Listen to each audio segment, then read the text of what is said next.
Well, Rob Brown and Lonzo must be smiling ear to ear today because last night's NBA draft lottery proved to me that every single major sport is professional wrestling. They're all rigged.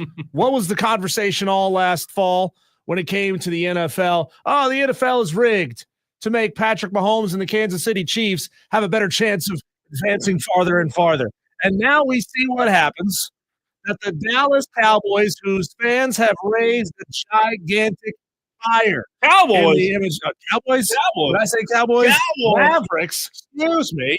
In the image of their general manager, they can now put out those flames because with a 1.8% chance to land the number one overall pick after getting rid of Luka Doncic, what happens? Oh, they just so happen to get Cooper Flagg. Welcome into Wire to Wire. He's Cole Bryson. My name is Diesel. You Tolos are jumping in the stream on Facebook, Twitter, YouTube, and now live on Instagram at the Fan Upstate. What do you think, Tolos? Am I just a tinfoil hat conspiracy theorist? Because this stinks, okay? This stinks to high heaven. Why a team that just got rid of their star gets another one? Look, I have never been one of those conspiracy theorists, Diesel. However, I will tell you, this 110% feels great. Like, I don't think it is.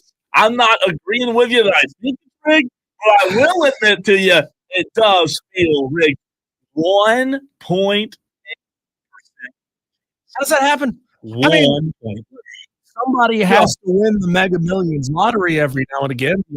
There are astronomically low. Somebody is going to win. But come on. When That's you just got unreal. teams with what did the Hornets have? What was the breakdown on the first four? 15% chance versus a 2% chance? They had just barely higher than a 15% chance. Yeah. To get the first pick. I mean, this is proof. It's proof that the NBA and that Adam Silver is still punishing the Charlotte Hornets from taking the team away, moving them to New Orleans in 2002. You know what's They said interesting? you can't do that. You can't walk away from a franchise in the NBA. It's like being in the mob. Once you're in, you're in. There's no getting out. And if you do it, we're going to punish you. Diesel, let's just say, for example, let's just say the Luka trade didn't happen. That didn't happen. If this would have happened last night and Dallas got the lottery pick, we would all be shocked, but nobody would be like, oh, it's rigged. The only reason we're saying it's rigged is because they just got rid of their best player, and where'd they send them? Oh, I don't know, to the number one sports market in America. Yup. If that didn't happen 2 months ago, last night, the reaction today is, wow, how'd that happen? How lucky is Dallas for somehow, some way getting that 1.8% chance? You talk about a royal flush. I mean, come on. They're called rearranging the deck chairs on the Titanic, right? Everybody on the Titanic is rich. These aren't stools. These aren't crappy boxes to sit on. These are nice lounge chairs. And the NBA is just moving these pieces around. Luka goes to L.A. Dallas gets a replacement. Now, we don't know that Cooper Flagg is going to be as good as Luka Doncic one day. He very well could. I mean, all signs right now point to the fact that he is going to be an extremely talented player in the NBA. But, I mean, there's no other way to look at it. A team with a 1.5% chance number one overall pick doesn't after sending their best player. I'll just say I'm shocked. I don't think it's rigged. Like, it does seem that way, but I am shocked that a team with a 1.8% chance. I mean, if you were to go find someone who studies lottery numbers like the South Carolina Education Lottery, what percentage do you have to walk across the street tonight or tomorrow? It's Wednesday, tomorrow's Powerball, right? And go hit the Powerball in South Carolina. I'm not saying it's as high as 1.8, but it's still what? It's 1 in 292 million Okay, to win so the Powerball. not even point. I mean, you got better odds to get that than you do for Dallas to get the number one overall pick. Wild, man. And the fact that Cooper Flagg immediately is already painted in Dallas Mavericks gear. There's so many ways to go with it. What does Dallas now look like with Kyrie Irving and AD, and you add in Cooper Flagg, and then all of the rumors and the what else about trading Flagg? This is so fascinating, Diesel. Yeah. I will say this, though. This is better for you and I. This is better for talking heads across the country who are hosting sports shows. Oh, yeah. Because, I mean, if he goes to, let's just call it Orlando or throw out a random city that has a terrible basketball. If they go to Orlando or Charlotte or places like that, it's somewhere for this number one player to go to for about 5 years, get their game in order, and then get traded away to a bigger franchise and a bigger market. It's a terrible, boring conversation, right? There's nothing there to talk about. But now, not only is it intriguing enough having Cooper Flagg in Dallas, that by itself is fascinating. However, you throw in the stories of potentially what we talked about yesterday in the second segment of the show with Giannis. Oh my gosh, this is great for sports radio. Yeah. I'm scrolling down Twitter. I just searched NBA draft rigged, Cole, and there are hundreds and hundreds of people posting the same thing, that this draft is rigged. I mean, I know that Adam can't purposefully rig it the other direction so that a traditionally bad franchise like the Wizards, like the Hornets, like the Magic, insert whoever else you want, to make sure that one of those teams gets the number one overall pick. Otherwise, we're changing the NBA back to the system that the NFL has, where the best player goes to the worst team. And I know we're going to get into that a little bit later on in the show about how you think that the NBA has the best draft system in all of sports. But it stinks. And by the way, I don't like it. I don't like it. Tolo's on the stream. There was one button in our StreamYard settings that every now and then gets clicked. I unclicked it, and I just checked. The audio sounds fantastic now, so apologize for that. How about this? Cole, unclick yourself, would you? The echo cancellation setting. How does that get clicked in the settings? We never turn that off. I guess whichever one it is. Let's blame Rob.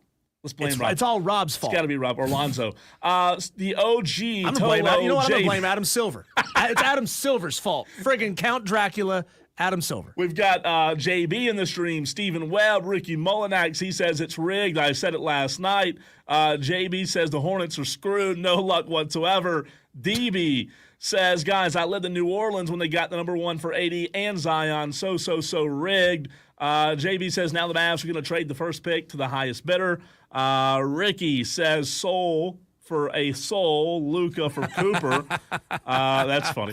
Madcraft, the Tolo says Cavs won with LeBron left. The Pelicans won after PG3. Pelicans won after AD. Mavs win after Luka. You never know. It could happen. Good to see 35 of you in the stream already. Plus, Diesel, today, for the first time ever, we're adding a service, adding a platform. We are now live on Instagram. Or do you call it IG? Are you Instagram. Hip? It's okay, Instagram. I'm not that hip. No. You can watch the show on Instagram. One of these days, we'll be able to go live on TikTok. I don't know if we can ever achieve that. I'm trying. We're working on it. It takes 1,000 followers. So maybe that's the goal for our Tolo Nation. In order for us to go live on TikTok, which would be huge. I'm not on TikTok. And again, a lot of people aren't. It has a freaking massive audience, right? I don't want to give Chairman Mal all my info, but you go right ahead. I've already I sent it to him directly. But we have to have 1,000 followers. We do have a TikTok, but it would take 1,000 followers. So we're working. We'll get there. We're adding one at a time. You can watch the show right now on Twitter, Facebook, YouTube, and now today on Instagram. How about that? Love it. So, obviously, we know what kind of player Cooper Flagg is. He's absolutely excellent. He's a young guy, but he was a 19-point player at Duke, 19-point-a-night player, 7.5 rebounds a game, 4 assists. The dude is a field goal machine, shooting nearly 50% in college. He is coming to Dallas a little bit banged up. I don't know how that was an ankle injury that he suffered. Don't know if there are going to be any lasting effects on that. I assume not. But Cooper Flagg is a phenomenal basketball player, and the Dallas Mavericks are getting themselves a real good one. They are. Now, what about the Charlotte Hornets? That a lot of us had high hopes that Charlotte would get the number 1 overall pick. Of course, they can't because we're not allowed to have nice things in the state of South Carolina and North Carolina. I mean, I would have instantly been riveted to Charlotte Hornets basketball if they landed Cooper Flagg. Me too. But that's not how it's going to be. The Charlotte Hornets are going to get the number 4 overall pick. Which isn't bad. It isn't bad, but most of the time, Cole, if you don't get the number 1, you got nobody. It's like it's a Ricky Bobby, if you ain't first, you're last kind of scenario. There's you not want the Cooper number 1 overall Flags pick. just littered, right? You know, last year it was Wemby and the Hornets got the 2nd pick, and then this year it was Cooper and they get the 4th pick. Everybody's mock drafts are a little bit different. You look around at who is mocked here and who is mocked there. The guy that I'm seeing most mocked to the Charlotte Hornets is VJ Edgecombe, 6'5" shooting guard from Baylor. He's a good shooting guard. He is a better defensive prospect than he is an offensive prospect, and that's saying a lot considering he's a top 5 overall guy. Again, 6'5", 180 pounds. Long, lean kind of guy. He was the freshman out of Baylor. Yeah, Big 12 freshman of the year. Yeah. Really good player, but again, there's a difference. And again, this has kind of been Charlotte's problem, Diesel. There's a difference between really good players and franchise altering players like Cooper Flagg is. VJ Edgecombe is not a franchise altering guy. No. Cooper Flagg is. I mean, what are they going to do? They're going to keep having to suck forever so that eventually one of these times they'll end up having a good pick? Hadn't worked yet. I mean, God. They've got to start winning. They've got to get competitive. They've somehow got to make Charlotte a destination for some free. It's bad. I get it. But here's what VJ Edgecombe is known for. He's a high-flying dunker of the basketball, high motor, chases down a bunch of blocks. He's a consistent and constant threat in transition.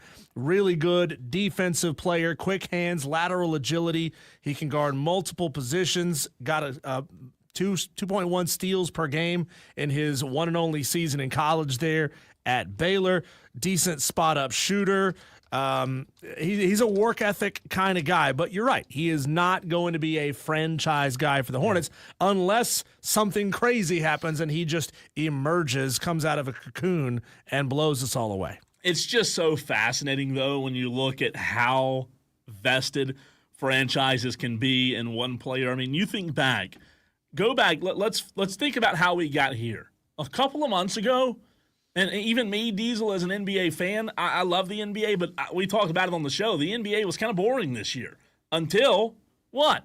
Until Dallas and LA traded their star players, right? Yeah. AD goes to Dallas. Luka goes to LA. After kind of a boring NBA slate, all of a sudden it becomes great. The playoffs are fantastic. The parity is really, really good. The second round's like amazing right now. And then you throw in the NBA draft lottery last night. And again, I said it a few minutes ago, the storylines would not be near as juicy if he went to a Charlotte. But the reality is now Dallas is being looked at as not only a contender, but guess what this does for Dallas by acquiring the lottery pick?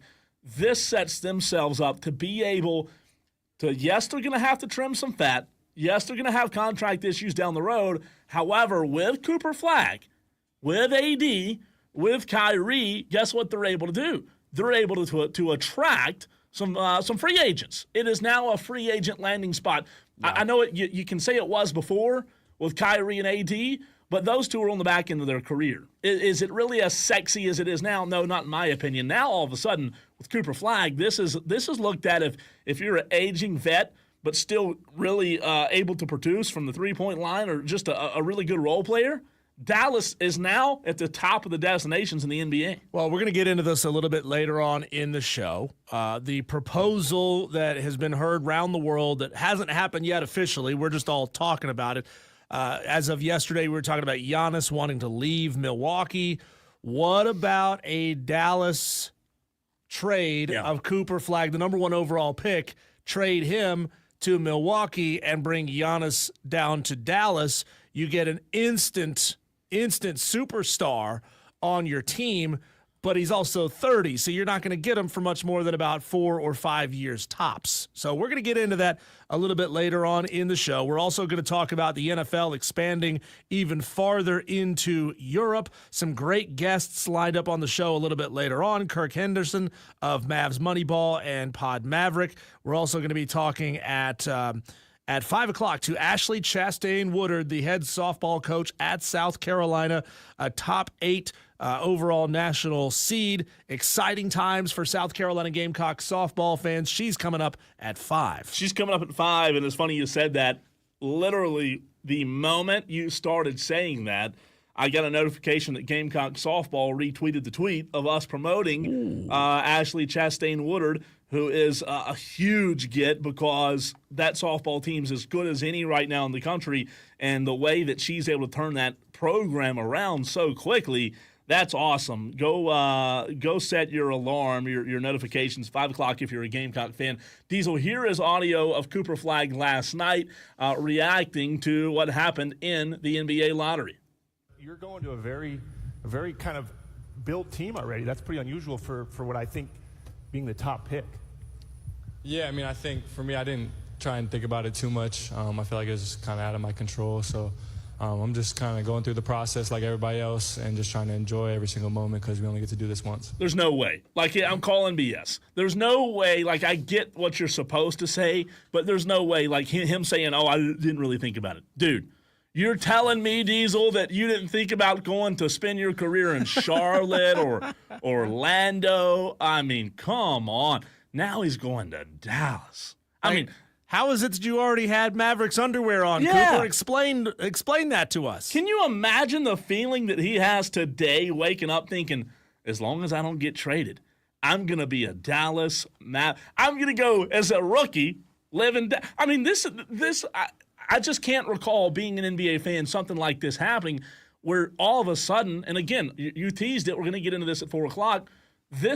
I love the way this sets up. You've got to be good. You've got to be decent in the NBA. It's not just, you can't just tank for somebody. The bad teams don't get rewarded in the NBA. Also, you teased the conversation about Giannis. I want to bring this audio to the forefront, to the show in this segment to get the conversation started. We'll get back into it at 5:20, but I wanna let you Tolos hear this audio from Jay Williams. I know it's going to be controversial, but if I'm Nico Harrison, I'm trading the pick. For a guy like Cooper Flagg, I think he needs reps. I think he needs a lot of room to grow. I'm not sure championship aspirations right away for him. Yeah. Now, look, the basketball part of me loves the thought of AD, Cooper Flagg, Derek Lively in the backcourt, right? But when I look at the value, could you potentially package something like this to get a Giannis? Could you package on a one-on-one trade to get a Devin Booker? Could you get a Tyrese Maxey? If your championship window is in 2 to 3 years, could you utilize that pick and some assets to get somebody who's ready to contribute to you right now with the pressure in the West Coast? What are you doing now? Well, Diesel, I'm going to fade the audio because I'm going to have to, during the commercial break at some point today, redo my 520 segment.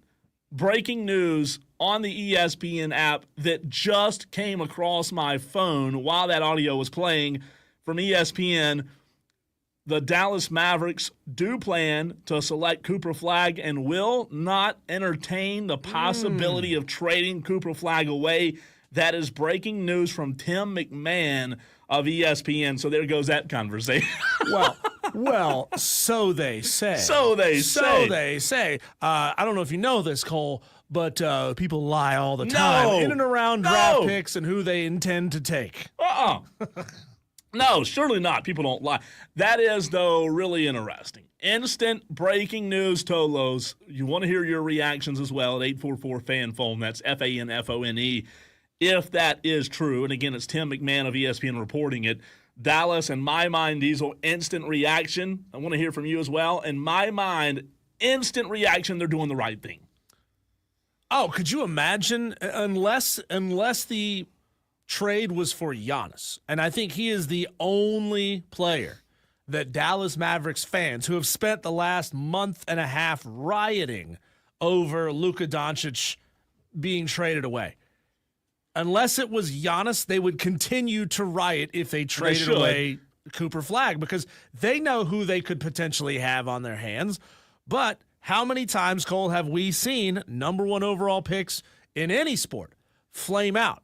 I mean, it's as close to a sure thing as possible, but then again, we said that about Trevor Lawrence, and he has been anything but a sure thing for the Jacksonville Jaguars. If you were to make that trade and go get Giannis, he is a sure thing. You know exactly what you're getting, but with Cooper, I mean, the hope is still super, super high.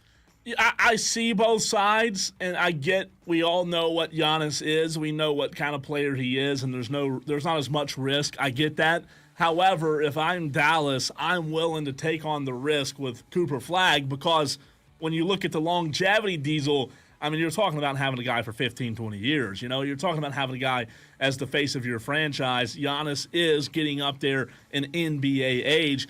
I know Giannis is Giannis. He's one of the best players on planet Earth. However, I wouldn't be willing to roll the dice. Let's take a look, though, at the NBA playoffs. Some really good games last night, and some teams are in deep trouble after last night. Biggest takeaways from the NBA playoffs thus far next.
Gamecock softball, Ashley Chastain Woodward joins the show at 5 o'clock today, Tolo. So if you are a Gamecock fan in the upstate, turn it on and leave it on. You do not want to miss that. That'll be a lot of fun. Going to get into some NFL conversation next. 4 o'clock, we'll talk about professional leagues all adopting the lottery. We'll talk to Kirk Henderson of Mavs Moneyball and Potted Maverick at 4:20 about the segment we just talked about, the topic we just talked about with Cooper Flagg, the biggest news of the day. Also, we have some fantastic audio, Diesel, from Ocho Cinco at 5:20.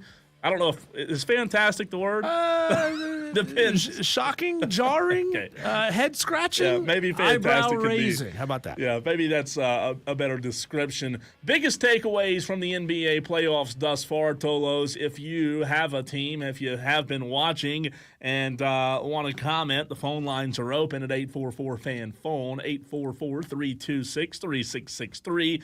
JB, we have that on our daily wires. We'll get to that. Huge news today as well. But last night was not a good night, Diesel, for the Boston Celtics and for the Golden State Warriors. I have some takeaways from the NBA playoffs. However, I do want to start the segment by saying I have said for several years that I think the NBA playoffs should start on Christmas Day. I think let me back up. I said that wrong. I think the NBA season should start on Christmas Day, not the playoffs. That would be a little bit long, right? Mm-hmm. I think the NBA season should start on Christmas Day. I don't see October and November NBA being of great value. I support my argument of starting the NBA on Christmas Day, Diesel, with this. It happens almost every year, by the way. It's not just a one-off this year. You look at the two teams that lost last night.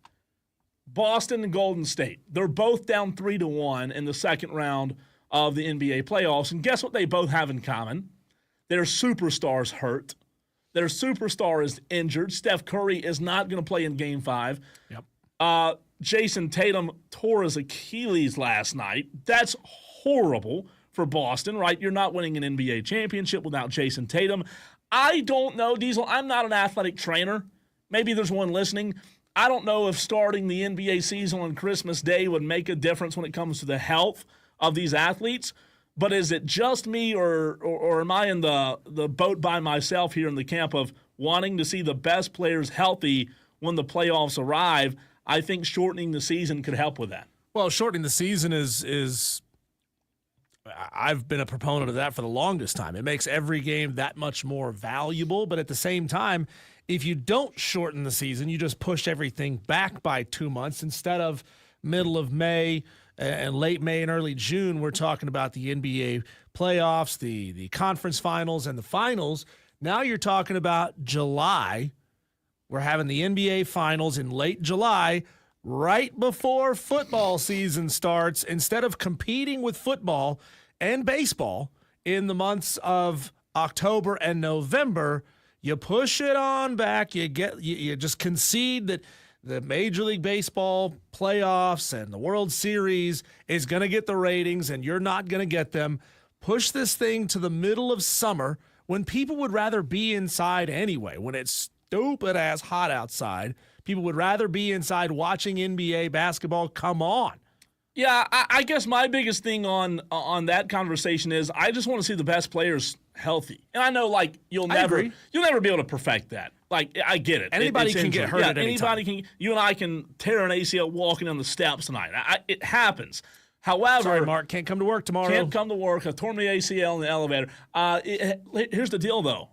When you talk about minimizing risk, this is a way to do it. They'll never do it because there's more money. They'd lose money, right? The more games equal more money.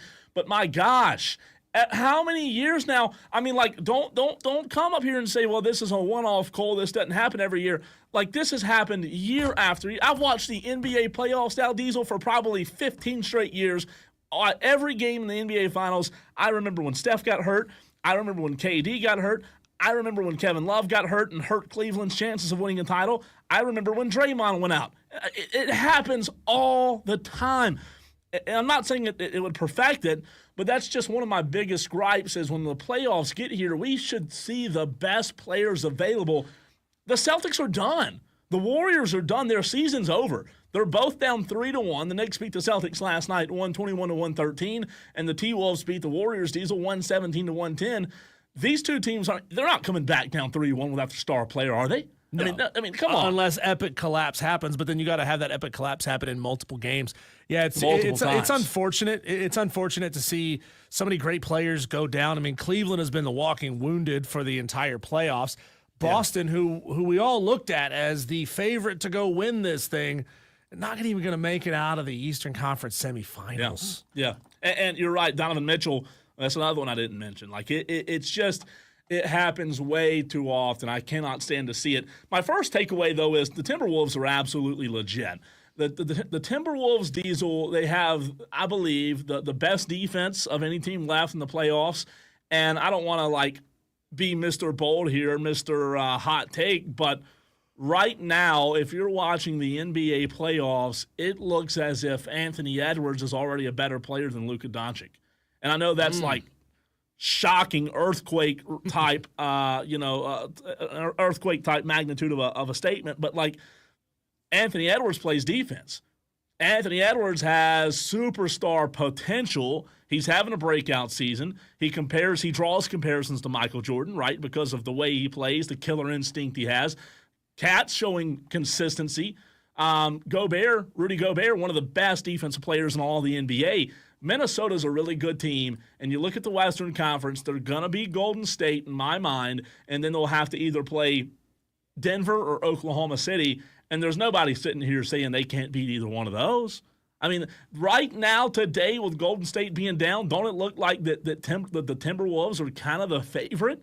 I know Denver's really good, and Oklahoma City has almost won 70 games, but it's hard to bet against Minnesota right now. Well, it depends on which Minnesota team shows up. I mean, do we get the same Minnesota team that showed up in the first game of this series? Do we get the same Anthony Edwards that showed up in the first game of that series where he couldn't hit anything? Say your name again? He was still playing good defense for the Timberwolves, but he wasn't scoring the way that we thought a superstar should. But again, he is a young guy. This is how many times has he been in the playoffs now? The Timberwolves with Anthony Edwards, couple of times. So he's still relatively new to the playoffs. Yeah, he's still a young. You would still consider him a young player, and he's just so fun to watch. He's just got that it factor. And I want, as an NBA fan, I want this guy to take over. I want him to take the league over. I really do. I want him just to take the league over by storm because I think he has superstar potential. A few more takeaways, but before we get to that, let's go to the phone lines. 844-FAN-PHONE, 844-326-3663. PT wants to weigh in. What's up, PT? Hey, I'm listening. I'm enjoying the show, and I listened to your comments about Giannis, whether or not to take a chance on him. And I'm not an expert. I probably watched 25 games this year, and I would say that Giannis's outside shooting has fallen off a cliff. I don't know what happened to that. It seemed like every time he had the ball, his only choice was to drive or dish. He had no outside game in this last season. I'm not sure what happened to that. So that's a negative. I don't know why he hasn't worked on that. I don't know if it's the dynamics of the team. But the thing about Cooper is, he wasn't that good down the stretch in the tournament. He was okay. I didn't think he made a huge impact. And I'm just thinking Zion Williamson, not to say they're cut from the same cloth, but I worry about Cooper. I feel like his body, he may get bigger, but I think if he's going to have an NBA game, it's going to be from the three-point line and not inside. So those were my thoughts, and I appreciate you giving me the time. Yeah, man. Hey, PT, I think this is the first time we've ever had you on the show before. Where are you calling us from? I'm in the parking lot at Eastside High School right at the moment. Okay. Greenville. I'm picking up my kid. Yeah, so Greenville. Yeah. Okay, great. That's awesome. Awesome, PT. Appreciate the phone call. Absolutely. Call back anytime. Please call back. PT from Greenville. Look, he's right. Like Cooper Flagg at times was, I don't want to use the word and say he disappeared, but he didn't have tremendous impact. However, it is interesting to think about the three-point shooting. from PT's comments because, Diesel, we all know, I know that if you're going to make it in the NBA nowadays, we talked about this with P.J. Hall last year out of Clemson, if you're going to make it in the NBA, you've got to be able to shoot the ball in 2025. You got to be able to hit. You got to be able to hit 2 threes a game minimum, even if you're a center. You got to shoot. Centers are still popping. You've got to be able to shoot the 3 ball. And I think Cooper Flagg can. I think his game will translate over to the NBA. Again, PT is right on Giannis. His outside game's not the best. You don't look at Giannis as an outside threat, right? You would leave him out there a little bit longer than you would other players. That's why, for me, it doesn't make sense to go get Giannis. I know he's a generational type player, one of the best on the planet, but it does look like Dallas is going to stick with Cooper Flagg. I think the right decision. I also want to say on the Dallas front, another takeaway that I've had thus far, Diesel, is Jalen Brunson. Speaking of Dallas, it was very catastrophic when Jalen Brunson left Dallas to go play for New York. And his dad, was there as an assistant coach. And now all of a sudden, people that watch the NBA, that watch the New York Knicks, can say without a shadow of a doubt that Jalen Brunson's one of the best players in the NBA. He's that guy. He's putting up historic numbers. He is literally carrying the New York Knicks. Multiple 40-point games. He's drawing comparisons to the greats of New York, and he might be better offensively than some of those greats. They're not getting past the Celtics with or without Jason Tatum being healthy, without Jalen Brunson. As good as that cast of characters is, Jalen Brunson, 39 last night. When you're averaging that amount of points, Mikal Bridges is phenomenal. OG Anunoby, 20 points last night, but this team goes as Jalen Brunson goes. Well, and his clutch gene has really shown itself in these playoffs. And it's weird, Cole, we've almost forgotten about the New York Knicks as being a legitimate franchise, a legitimate championship contender, because it's been decades since Ewing did his thing in New York City. It's going to be great to see if they can continue this, if Bridges and Brunson together can keep it, can keep this high-level play and keep making runs in the NBA playoffs or even win one this year. All of a sudden, NBA basketball truly is back in Manhattan. We're not talking about Brooklyn and that other team that's over there in the other borough. You do feel like the NBA is better off when New York's a really good team. Yeah. I don't know why, but they just have that. It's like the Packers, right? And the Cowboys, these iconic brands. People love talking about them. They're in the headlines. The Knicks are legit. What's interesting about New York, though, is, Diesel, they're somewhat similar, real quick before I get to the next point, kind of similar to the Lakers. What I mean by that is their bench production's not great. Last night, 10 points from the bench from New York. However, the difference between New York and L.A., Mikal Bridges going for 23, OG Anunoby going for 20, Cat going for 23, Jalen Brunson for 39, Josh Hart, Diesel, four of your 5 starters went for 20 plus. One of them almost went for 40. That's the difference. Well, yeah, in these playoffs, it's shown you got to have 5 or 6 guys. Well, not 5 or 6, more like 6 or 7 guys that can go for 15 a night, that consistently can go for 15 a night. You need somebody to pop up, whether it's one of 3 or 4 guys, to pop up and have you a 25, 30-point night. Whoever that may be, that's the recipe for winning in the NBA. And for God's sakes, the tenacity of this Knicks team, having been down multiple times in this series, clawing back from big deficits to get wins, it really is spectacular. You can't turn the TV off if the Celtics get up big on the Knicks, or if anybody gets up big on the Knicks, because they can and will come back. And my last takeaway, Diesel, before we run to a break, the youth movement. Think about this in the NBA right now. We mentioned it, was it last week, with a parity in the NBA playoffs. The old guard kind of exiting stage left, right? LeBron, Steph, KD. I know Steph's still in it, but they're down 3-1. Kind of fading from title contention. The league's now in the hands of guys like Anthony Edwards, right? Jalen Brunson, SGA, Tyrese Maxey. It does feel like the passing of the torch.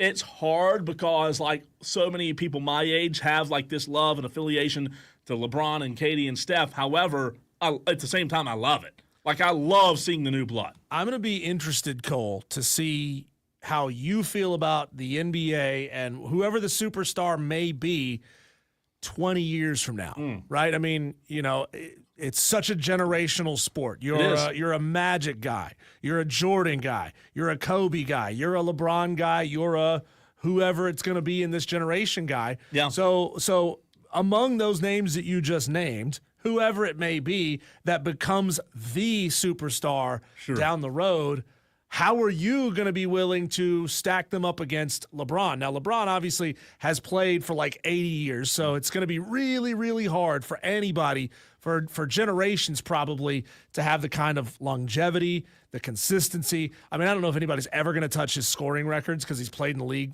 way longer and at a much higher level than most people do.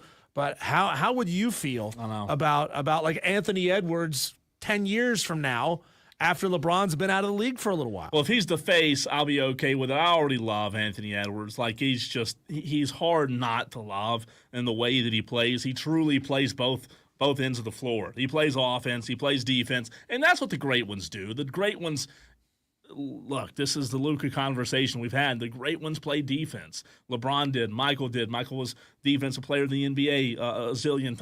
Like, that's what it takes. Anthony Edwards plays defense, and that's why I think he might already be ahead of Luka. Wow. Luka the footnote one day. How about that Hopefully conversation? not, how about this conversation? When we come back, the NFL continues to take things away from you. The NFL and Roger Goodell pulling something away from you that you love. That's next.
Talked earlier in the show about the NBA draft being rigged. Well, the NFL season is rigged as well. We all knew, Cole, it's not like this is a shocker to anybody, but we all knew when the NFL decided to expand the season what was going to happen. It's not like you, the fan, right here in South Carolina, whether you're a fan of the Panthers, whether you're a fan of the Falcons or the Jaguars, it's not like you were going to get an extra home game every other year. That was never the intention. The intention was to put an international game out there so that they can sell another country, another market overseas on the NFL. And the NFL has just announced its first ever regular season game in Spain, which will be the Washington Commanders and the Miami Dolphins at Santiago Bernabeu Stadium, November 16th this year. They're also headed to Ireland as well for the very first time. So 2 new international markets getting NFL games this year. And if I'm a fan, if I am a PSO holder, if I'm a season ticket holder every year, I'm just getting more and more angry about this. I mean, I know it's more football, so most people are going to say, what are you complaining about? More football. But it's taking our game, the one that you and your parents and your grandparents and their parents built with their attention, with their love and their passion for the game, and they're saying, you're not going to get any more. We're going to send it over there. No, I'm with you. I'll tell you this. The question that pops into my head is 15, 20, 25, 30 years from now, how many games will we actually have in the USA? Like, that's what I don't like, And that's the reality of it. I'm with you. I'm not a season ticket holder in the NFL. If I were, and I have friends that are PSL season ticket holders in Charlotte, I'm with you. I don't see how, I know the reason they're doing it. We all understand that. More money, more markets. More money, more markets. However, don't you want to kind of make sure that the markets that you're already established in are getting their bread? Like, I know big picture, ultimately it's growing the game, but I don't love it. I don't love it. Here's what scares me a little bit. I mean, what if this NFL Europe division that we've all been predicting for 10 years now. They played multiple games in London. They've played, they're going to play a game in Ireland. They played a game in Spain. They've been playing games in Germany. If they start a whole other division in Europe or 2 divisions in Europe, or it becomes even more successful and it gets to the point where they have 16 teams in Europe, how's that going to work for the Super Bowl? When it comes down to the final culmination at the end of the season, are we being American teams, are we going to get one team and NFL Europe gets one team and they have them clash together and call it the Super Bowl? Oh. Or are they going to have to work their way through the playoffs just like everybody else? You know what I think about, Diesel, when it comes to how this could work? Again, this is just my thoughts, thinking out loud here. I don't hate the NFL playing overseas. I hate them playing as many games, as many weeks as they play overseas. What if there was 1 week of the season dedicated to NFL overseas, and probably half of the NFL, if not more, they were all gone. They were all in Spain. They were all in wherever. 1 week. Well, you can't sell that as a special event, right? Well, I mean, it seems like a big blowout extravaganza. I understand the point that you're making. But when it comes to advertisers, if you've got, what's that old saying? If you got one quarterback, you've got none. And so if you put all those eggs in that one basket and you put all those games on at the same time, you can't sell advertising over a 17-week season that way. Yeah, I just don't love it. I don't really either. Don't. It's just like at the end of the day, you said it.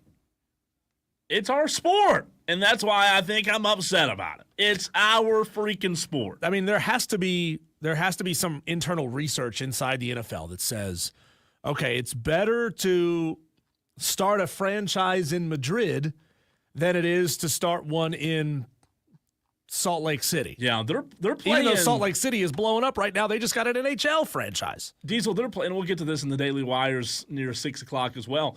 They're playing in Brazil, Ireland, the UK 3 times, in Germany, and in Spain. That's a lot of games overseas. And at what point do they have to create a team? Like, if you ever watch, I know you do, you watch those games, and when you hear people talk about those international games, you see fans wearing every single NFL jersey at those games. Yeah. It's not like if it's a Panthers-Giants game, you get 50% wearing processed blue and 50% wearing navy blue. No, you see a bunch of Chiefs and 49ers and Raiders jerseys and all that stuff. Baseball people jerseys. are there just happy to be a part of it, right? They're happy. But at what point is that too generalized? At what point does Roger Goodell want to make that fandom specific and passionate about one team? How much more data does he need to see? What is it that I want all professional sports leagues to adopt? I'll tell you next.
Well, the Dallas Mavericks last night had a 1.8% chance to get the number 1 overall pick. And what happened?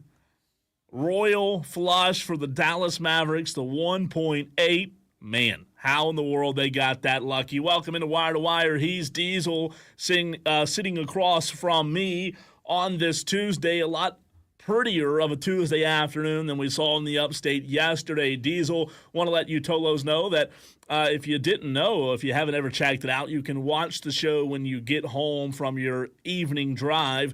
We're live on Twitter, Facebook, and YouTube, trying Instagram out here in the next few days for a little while as well. We'll be on and off Instagram just testing some things out, but you can watch the show there.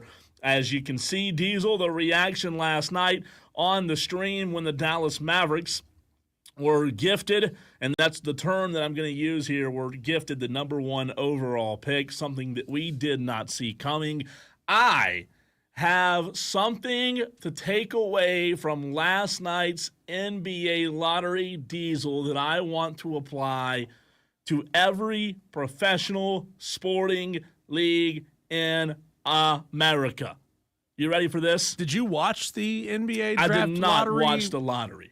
No. And if you're watching the stream right now, you can see the photos from it. It seems like a lot of buildup for no payoff, right? I mean, we know who was probably going to get picked number 1 after this, but we got to wait until the middle of June for this thing. So you gather all these people together, make them fly in from all over the country just to set the order of the draft and then have everybody fly back home. It's a big spectacle. Anticlimactic. Yeah, now, short-lived, right? They should get weird with it and have the first round of the of the NBA draft 24 hours after the lottery selection.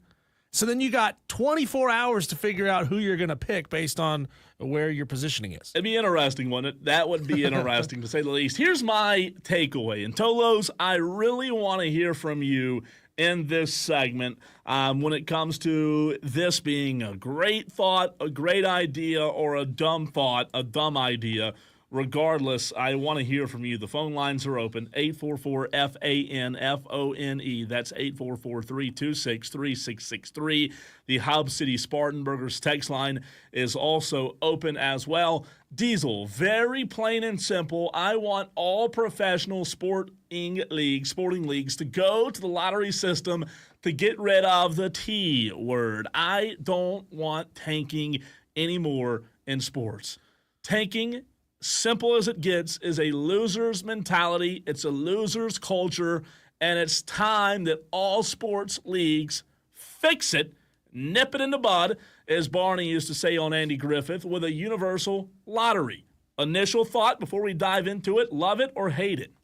We are in 100% agreement that we have to find a way to end tanking, right? We have to disincentivize giving up over the course of the last 6, 7, 8 games, if we're talking about the NFL season, the last 25 games, if we're talking about the NBA or the NHL. We have to stop incentivizing losing down the stretch. And we see it all the time. They say, oh, we're not tanking for anybody. We're just not playing our stars as much, and we're simplifying our play calling, and we're letting rookies play more. We're not tanking. Mm-hmm. I mean, it's pathetic, and it makes fans stop paying attention. It's tanking. The last 5 weeks of the NFL season, especially. Oh, 100%. I want tanking banned. I want tanking gone. I think it's time to take a serious look at it. So here's the deal. It's bad for the game. It's bad for the locker room, Diesel. It's bad for the front office. It's bad for the fans. It's just plain and simple. It's bad for like the soul of competition, right? Having competition at the forefront of what we do. When kids are brought up in sports, they're taught to compete. What do they say? Give it all you got, Johnny. Give it everything you have, little Suze. This isn't giving it all we've got. Tanking is the absolute worst thing that's ever happened to sports. And when you allow teams to bottom out, Diesel, for a better draft pick, you're rewarding failure. It's like giving a bonus to an employee who shows up late, misses deadlines, blames the printer, blames the coworker. Hey, buddy, you're getting a bonus. That's what tanking is. Yeah. I'm with you. I don't know if the lottery is like the ultimate fix, the ultimate solution. However, we've got to get away from the word and allowing it to happen if we're going to preach to the young kids and the ones playing sports that you've got to give it all you have. We've got to get rid of it. Well, tanking also saddles the best players on the worst teams, right? And you're putting a player into a situation that they've never been in before. Think about it. All these guys, think about it. Anytime you got a top 10 overall pick or a first-round guy in the NFL, that guy has been the best player on a really good team his entire life. Yeah. Like, you and I both know, Cole, even all the way down to the youth level of sports, they identify who the best and most talented young athletes are, and then they figure out ways to put them on teams together, whether it be youth sports, and there's cheating in the picks, and we know that happens. And we've got transferring at the high school game. If you're a great high school player, you go to the best possible school and program that you can. You do the same thing when you go off to college. And then in the NFL, your reward for having a phenomenal season is, hey, guess what? You get to go play for the crappiest team in the NFL. It's dumb. And I think the NFL is kind of where the serious problem lies, right? Teams are blatantly, whether you want to admit it or not, gutting the rosters. They're giving up on games you mentioned late in the season, Diesel, not to compete, but to get the next can't-miss quarterback, to get the Arch Manning, right? It undermines the integrity of the entire league, really, is what it's doing. So, and what good does it do you to have a great quarterback, a great college quarterback on a roster that doesn't have any talent? Terrible team. Yeah. Terrible team. So that's the question I ask. Why should fans pay to watch their team roll out practice squad players and call it a rebuild? The fans are paying the ticket prices. They're paying the ticket fees. They're buying the jerseys. They're showing up to training camp. They're showing up to the games. For what? Tanking? Now look at the NBA. This is where I think they have it figured out mostly. The lottery system doesn't completely eliminate tanking, Diesel, to your point earlier. Like, ask Philadelphia. They've been trying this whole process, right? That's what their motto, trust the process. How's that worked out for them? How's that trust the process worked out for Philly? It hasn't. They haven't been relevant even with Joel Embiid. So the lottery system doesn't completely eliminate it, but it does reduce the incentive. Diesel, you can finish dead last and still not get the number one pick. It happened last night. So it creates uncertainty, and uncertainty is the enemy of tanking.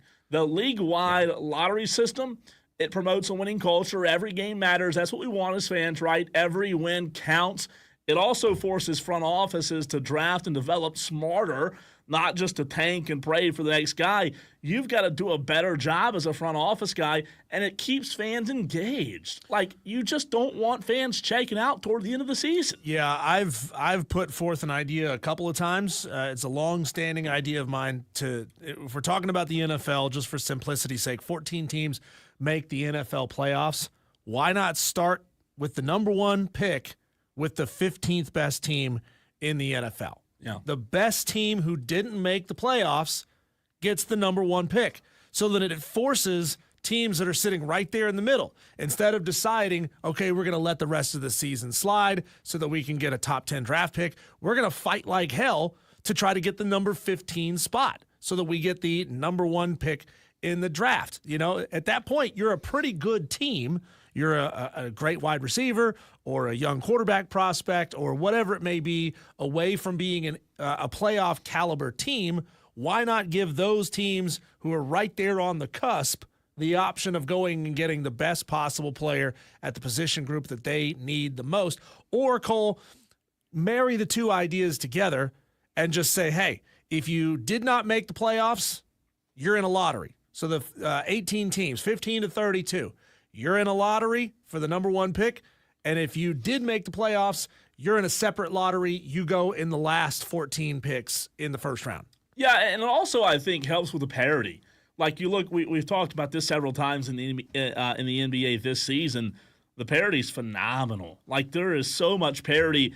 It's not Cleveland and Golden State. Like, as good as much as I enjoyed those finals because they were incredible finals in the NBA several years ago, it's not clear-cut anymore. Bad teams, their roster improves over time, not overnight via one superstar. Diesel, the NFL, the NHL, and the MLB, all of them should adopt a version. I'm not saying this version, but a version of the lottery. You want Caleb Williams, you got to go earn Caleb Williams. You want to draft like the Chiefs or the Celtics, you got to build a culture. You have to scout well. You have to compete. Like, stop with this telling fans, hey, just trust the process when the process is quitting, tanking, and then allowing your team to go get this number one overall pick. It just doesn't happen more often than not. Look, I don't even though it may be the most fair system, I don't want a system where a team that just went to the Super Bowl could get the number one overall pick. Right? I don't want that system to be in place, but I would like the situation where the best team or the worst teams have the best chance to get the number one overall pick. And I'm with you that something needs to be done, that there has to be a change. I like the idea of playoff teams and non-playoff teams. If you're not a playoff team, you're in the lottery so for the number one pick, and you all have an equal chance. So whether you're 15 or 32, you have an equal chance of getting the number one overall pick. And then 1 through 14, you guys draft in the rear. I had to step away. I had a hot flash for a minute. I had to open the door. I was like, man, I'm getting really hot. Good? My Everything face, okay? Yeah, I'm good. I believe. But I got hot. I said, I got to open the door up What's a little bit. What's that in that thermos over there? I know. Drinking jalapeno juice? No, it's not. It's not hot chocolate or anything. I promise. But I just I had to step away and go open the door. I'm with you. It's interesting though. Like, if one thing that's interesting to think about, would the NBA, NHL, and these other leagues, and even Major League Baseball, would the NBA's way, the way they do it now, would it translate? Would it? I don't want to say be identical. Would it be as helpful for those leagues? I again, that's why I said the word a lottery, not the exact lottery the NBA has. I just think coming up with a process similar would be helpful. Yeah, I'm with you. I don't argue that the way the NFL does it is terrible. I mean, we don't know if the NFL cost a potentially good Sam Darnold coming fresh out of college if it cost him 10 years of terrible play or 5 years of terrible play. What if Sam Darnold, granted, if you are a good team, you probably have your quarterback situation figured out, but what if Sam Darnold had gone to a pretty talented team that just needed a young quarterback? Yeah. And then all of a sudden he has a great career. Same thing with Trevor Lawrence. What if Trevor Lawrence, I don't know who was a middle of the pack team the year that the Jags drafted him, but what if he'd gone to a decent team that already had good wide receivers, that had a decent offensive line, and he's not trying to figure it out from scratch? It's like saying, hey, Trevor Lawrence, guess what?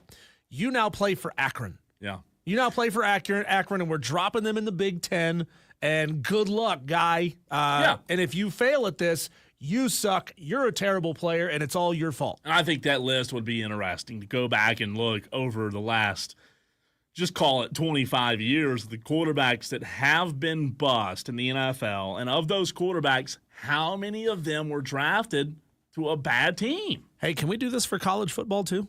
Can we take the ESPN top 100 prospects, especially top 25 at every position or top 100 at every position, and then just have a draft lottery? So, like, what if Bowling Green got the number one quarterback coming out of high school, and he had to play there for 1 year? 1 year only. 1 year. And here's the thing. He's got to show out because, people knew that he was great coming out of high school. But what if he sucks at Bowling Green? That'd be rough. And you could really hurt your chances to go transfer to Ohio State after that by having a bad season. It is incumbent upon you to have a great year and to show out and show something at Bowling Green. How about that? A draft lottery for college football. Can we get that? To the Hub City Spartanburgers text line, texter from the 804 says needs to be the best record of the bottom five. Texter from the 515 says, so take the NBA, for example. Dallas gets rid of a superstar. Oh, this is Eric Hines, by the way. He says, so take the NBA, for example. Dallas gets rid of a superstar and just so happens to get the number one pick. Sounds rigged to me. Hate it, says Eric Hines. And again, we did start the show with that, Eric. It is, I'm not like sold that it's rigged. It does look that way. I completely understand how it looks. It does look with a 1.8% chance. How does that happen? Texter says, switch to ping pong balls to set the order. Just completely what you're saying, Texter, is it'd be like the lottery in the sense of the ping pong balls, but the balls just completely randomize the order of the NFL draft. Is that what you mean there? I don't know. That would be interesting. It'd be like just random luck. It's like watching the lottery announcement at the end of the day. Just setting a couple times a week. Those ping pong balls just randomly setting the order. I don't know, how would that be? I mean, you could say whatever percentage chance, that's how many ping pong balls you put in the bag. You know, if there's if you got a 15% chance, you put 100 ping pong balls in the bucket, and you put 15 of those ping pong balls are your team. That'd be interesting. I would say it had. Twisted Whisker texted earlier in the show and says, Cole is worried about it being our sport, like his team actually wins a meaningful game. And Twisted Whisker, that's a good text, real good text. He says, "Love you, bud." Afterwards, it's well deserved. I don't have any, pushback on that. I saw a meme earlier that said they sat down in the offseason to watch the movie Little Giants just so that they could see the Cowboys lose again. That's awful. Because in the Little Giants, the team that they beat are the Cowboys. That's so bad. Does it not get boring, you Tolos out there? Does it not get boring making fun of my Cowboys all the time? I mean, come on. Not at some point it'd get a little monotonous. I guess not. I guess the answer is no, never. You love them or you hate them. It is interesting, though. Texters, a couple of guests coming up on the show. If you want to comment while we have the guest on, you can do so. We're going to talk to Kirk Henderson in the very next segment of Mavs Moneyball and Pod Maverick. He is one of the biggest names in Dallas Maverick podcasting. 21,000 followers on X at Kirk Serious Face. He's fantastic. First time he's been on the show. Also first time on the show at 5 o'clock. Ashley Chastain Woodward, the head softball coach at South Carolina. A fantastic season for the Gamecocks, making history all throughout the season. Diesel, they started out 20-0. Something like that on the year. They're hosting a regional. Clemson softball also hosting a regional. So some really big softball conversations to be had in Clemson and South Carolina, and we're excited for that one at 5 o'clock. And when we come back, you just mentioned him, Kirk Henderson, Mavs Moneyball and Pod Maverick, 21,000 followers on X. Hopefully you Tolos will add a few of those after this interview is done and you hear just how good he is. That conversation with Kirk coming your way next on the Fan Upstate.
Well, whenever things get wild, we try to go directly to the source of the smoke.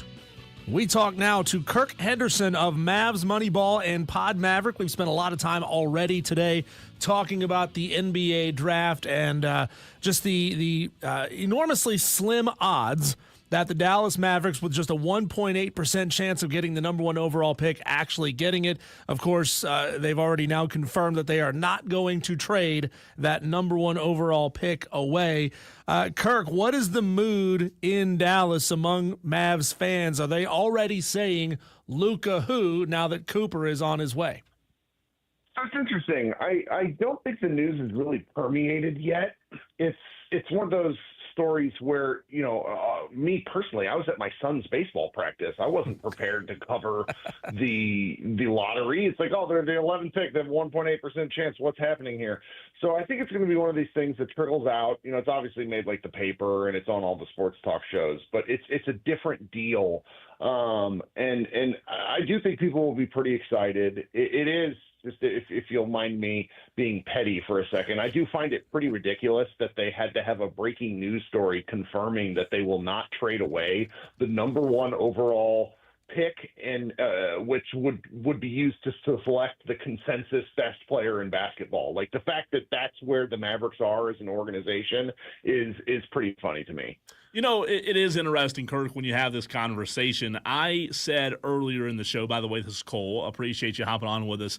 I said earlier in the show that the conversation would be different in my mind today if Dallas had not made the trade a couple of months ago with Luka and AD. Obviously, people would still be shocked that Dallas, with a 1.8% chance, they indeed did get the lottery pick, the number one overall pick. But I do think the conversation would be different. In your mind, does this kind of alleviate some of the pain caused from Nico? I mean, absolutely, to a certain degree. I mean, with a player like Luka, there's a special bond that forms. He's, in all likelihood, Luka may end up being the best basketball player to ever play in Dallas in history. He's that good. But to get someone like a Cooper Flagg, a young man who is still, he's 7 months away from his 19th birthday. There's so much potential for a homegrown American-born player. There's just a lot of opportunity there, and I think that if you're looking to turn the page, if you're looking for a reason to come back to the Mavericks, this is a pretty hard one to ignore. Kirk, it's hard to figure out exactly what makes Kyrie Irving tick these days. But how do you think Kyrie, who is kind of the elder statesman of this team, Anthony Davis, Klay Thompson, some really good talent on this team as well, PJ Washington, especially with Kyrie, how do you think he'll set up to playing with an extremely talented but extremely young basketball player? Exactly how do you think Cooper could kind of meld with the guys already on this team? It's going to be really fascinating to see. Kyrie Irving, I am attempting to set up fan expectations as I talk with those who follow me to understand that I don't think he'll be back until All-Star break at the earliest. And then, guys that come back from ACL tears, it takes them a while to find who they were.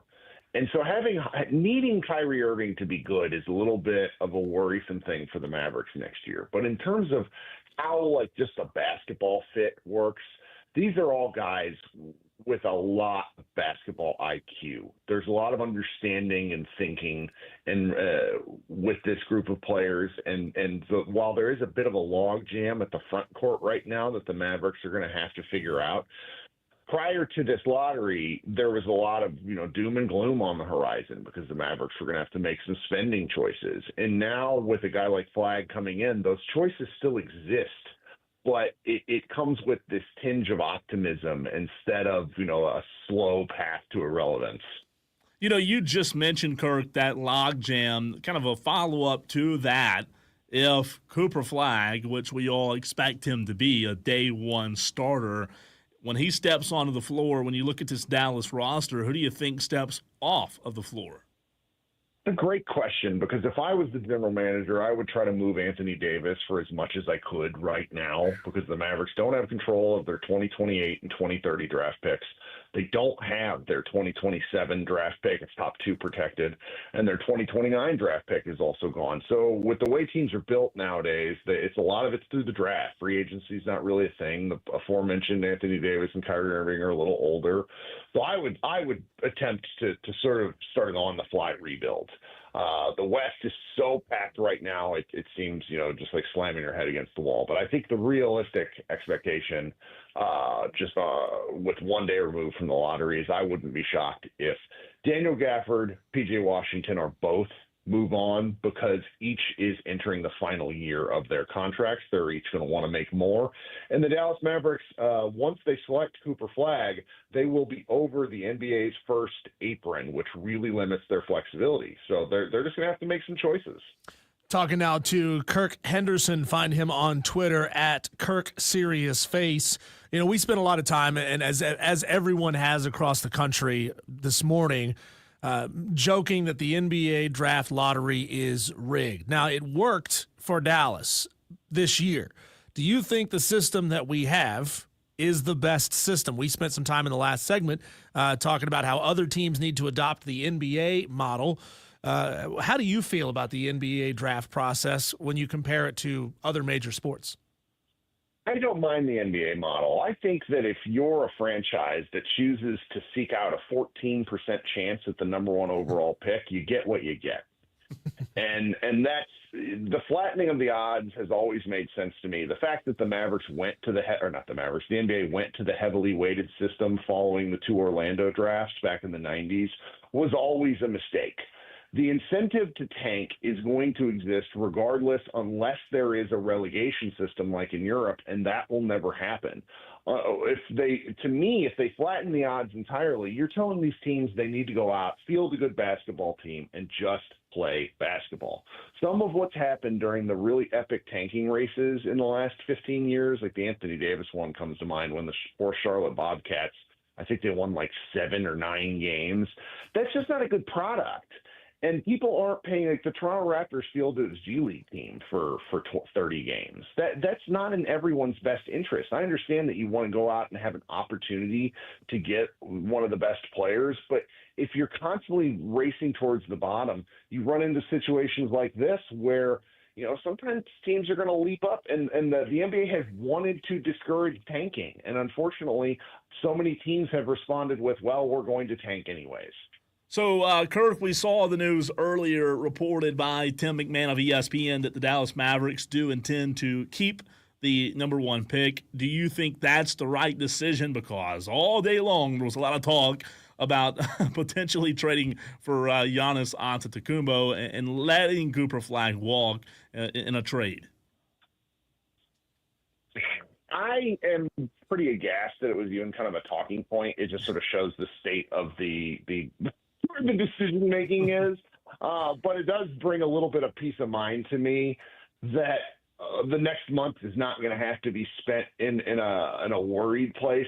The flip side of that, for those of us who talk sports, is it really takes a lot off the table. I was really kind of looking forward to different, trade options. Just, what if Anthony Davis was acceptable for Giannis Antetokounmpo up in Milwaukee? Would that be something that the Mavericks could slip by with a couple of additional picks? All that stuff's gone now, so I'm a little disappointed. But the fan in me that's watched this team since I was 15 years old is really excited that this is kind of getting clarified early. So, Kirk, obviously Cooper Flagg checks a lot of boxes just in one player of what he can do on the court.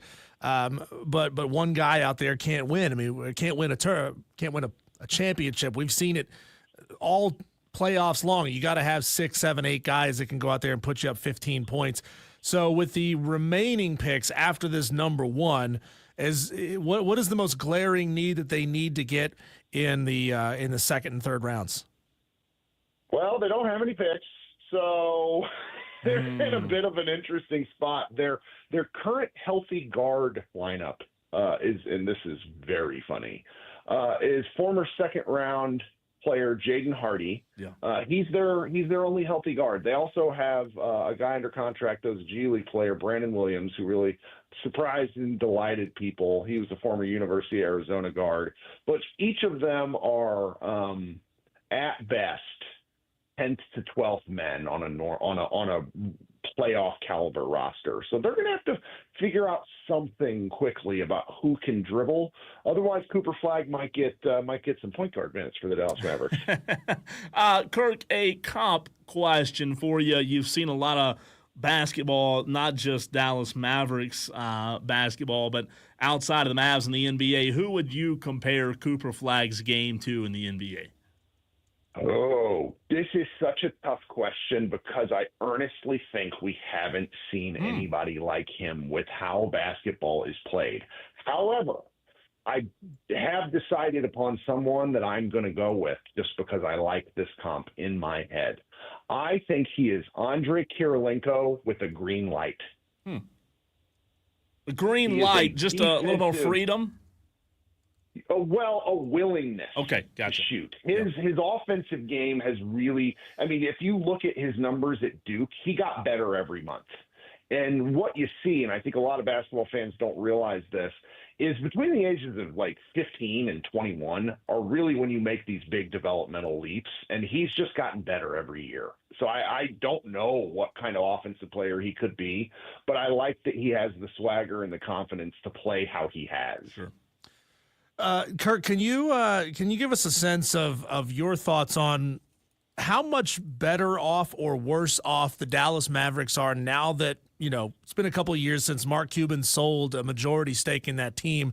Did you kind of prefer the days when there was one guy to look at, whether you put the success on that guy or place the blame on that one guy? It's tougher to do when there's an ownership group and there's 10, 20 people that you have to all track down to say it's 10% your fault. The Mark Cuban era, Mark Cuban was great for professional basketball for the first 10 years of his ownership. And then after they won the title, Cuban really took too much of a center stage and got too involved with basketball and also simply wouldn't part with staff that were really past their primes. And so I was pretty excited whenever Patrick Dumont and the Adelsons bought the team and put Nico Harrison firmly in charge. I'm reaping what I sowed in a certain respect with that regard with them trading Luka Doncic. But I don't necessarily miss the Cuban days because one thing Mark Cuban was really good at was saying why a bad thing that happened to the Mavericks was actually good. He did that with Dwight Howard, for example, when they broke up the title team, and then 2 years later, Dwight Howard re-signed with the Magic. He had the audacity to tell the fan base, "Oh, this is actually a good thing." And I no longer get those sort of marketing jobs done as a consumer of the team, and I don't miss that very much at all.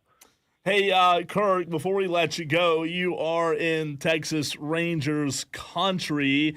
I guess this is a two-part question. What do you think, you know where I'm going with this, what do you think the reaction will be of the news that just broke? MLB Commissioner Rob Manfred removed Pete Rose, Shoeless Joe Jackson, and other deceased players from the Major League Baseball's permanently ineligible list. Manfred ruled that the MLB's punishment of banned individuals ends upon their death. They're now presumably eligible for election into the Baseball Hall of Fame. What is your reaction, part one? And the part two of that question would be, what do you think baseball fans' reaction will be? I just saw this right before you called me, and it's a fascinating question. I really like sports history. We talk about this stuff. It's so much fun to talk about sports.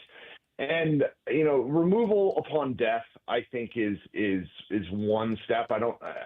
We need to have a real conversation about why some of these people are banned at all. You don't remove people from history by striking them, by putting them on a list. You simply discuss them in a different way. A Hall of Fame is supposed to include everything about players, good and bad, and it's okay to have those discussions. It's what makes for carrying on the legacy of the sport, at least for me. And I'm not so sure what the reaction will be. Texas is it's really big baseball country, particularly East Texas. some, if anything that draws more attention to the game and talking about the history of something that's just sort of, pretty imperative to the fabric of America, I think it's a good thing. So I like this decision. I think it's not quite yet far enough. I want to get some of these. I want to get Barry Bonds in the Baseball Hall of Fame. He's the single best baseball player of my lifetime and probably ever. And we just need to say, okay, sometimes these things happen and there were mistakes but we have to acknowledge that mistakes happen and stop punishing people for all time. That's Kirk Henderson, Mavs Moneyball, and Pod Maverick. Kirk, just want to let you know we are going to be sending some local products here from the upstate of South Carolina your way, because our brand new High A affiliate is a Texas Rangers affiliate. So you'll have some guys coming your way in a couple of years. That's right. Out of this area right here. And look them up. Their jerseys are fantastic. Make sure you grab some of their gear, because the Hub City Spartanburgers are on fire right now. That is fantastic. Did you know that team name? That mascot? No. Spartanburgers. So the city is Spartanburg, South Carolina, and it's in our listening audience, one of the cities, and that's their name, Spartanburgers. What do you think about that? That is something yes.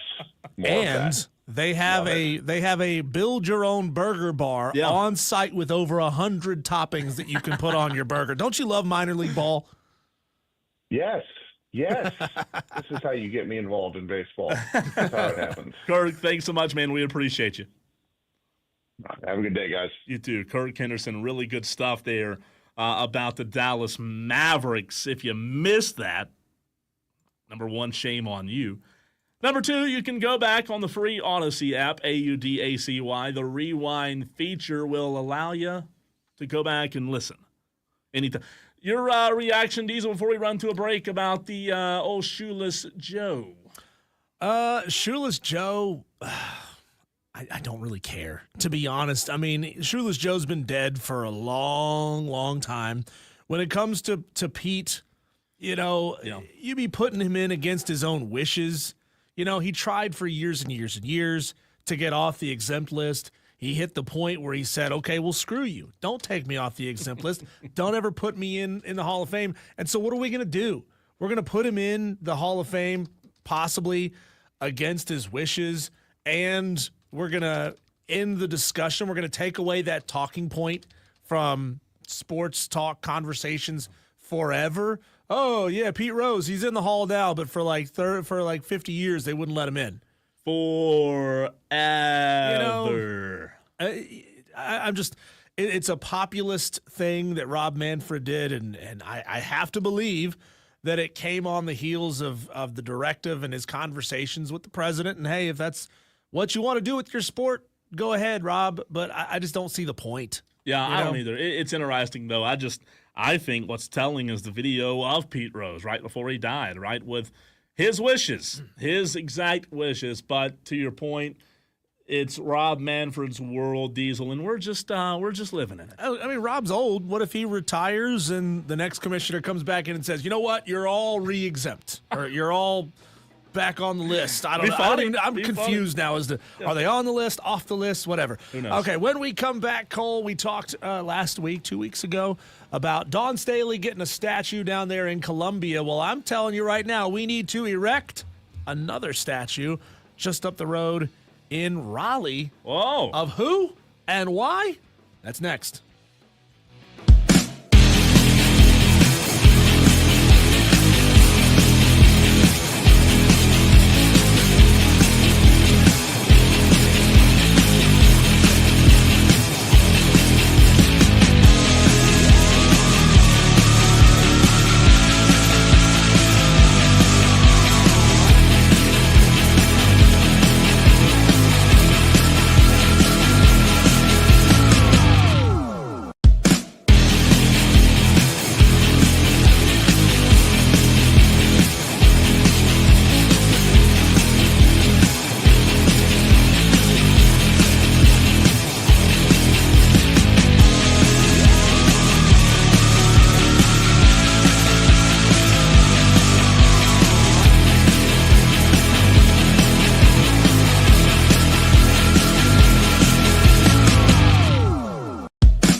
Carolina Hurricanes head coach Rod Brind'Amour has a Stanley Cup championship as a player, none yet as a coach, Cole.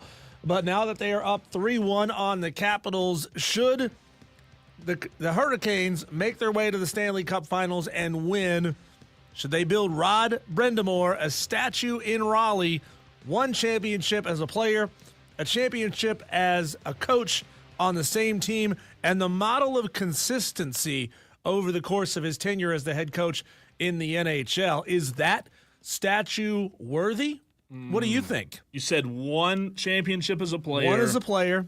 He's taken his team to one as a coach. 7 consecutive playoff seasons. That's pretty good. As a coach. That's really good. He's basically the Mike Tomlin of the NHL right now. He gets his team to the playoffs every single year. Mike Tomlin more of a get him above 500, but still he's actually a little bit better than Mike in that sense. How much, and this is me not knowing hockey, I'm not a hockey guy, do you know off the top of your head how much, and I'm trying to gather info to answer the question, how many championships they've won outside of him? Like, if you told me, Diesel, that he was like the only guy that's ever brought them championships, I'd be like, oh, yeah, 100%. However, if they've won 6 other championships, then not necessarily. The Hurricanes have only won one championship. 05, and it was the one where 06. he played on the This is team, year right? that he played on the team. And so let me ask you this: are you saying only if they win it this year?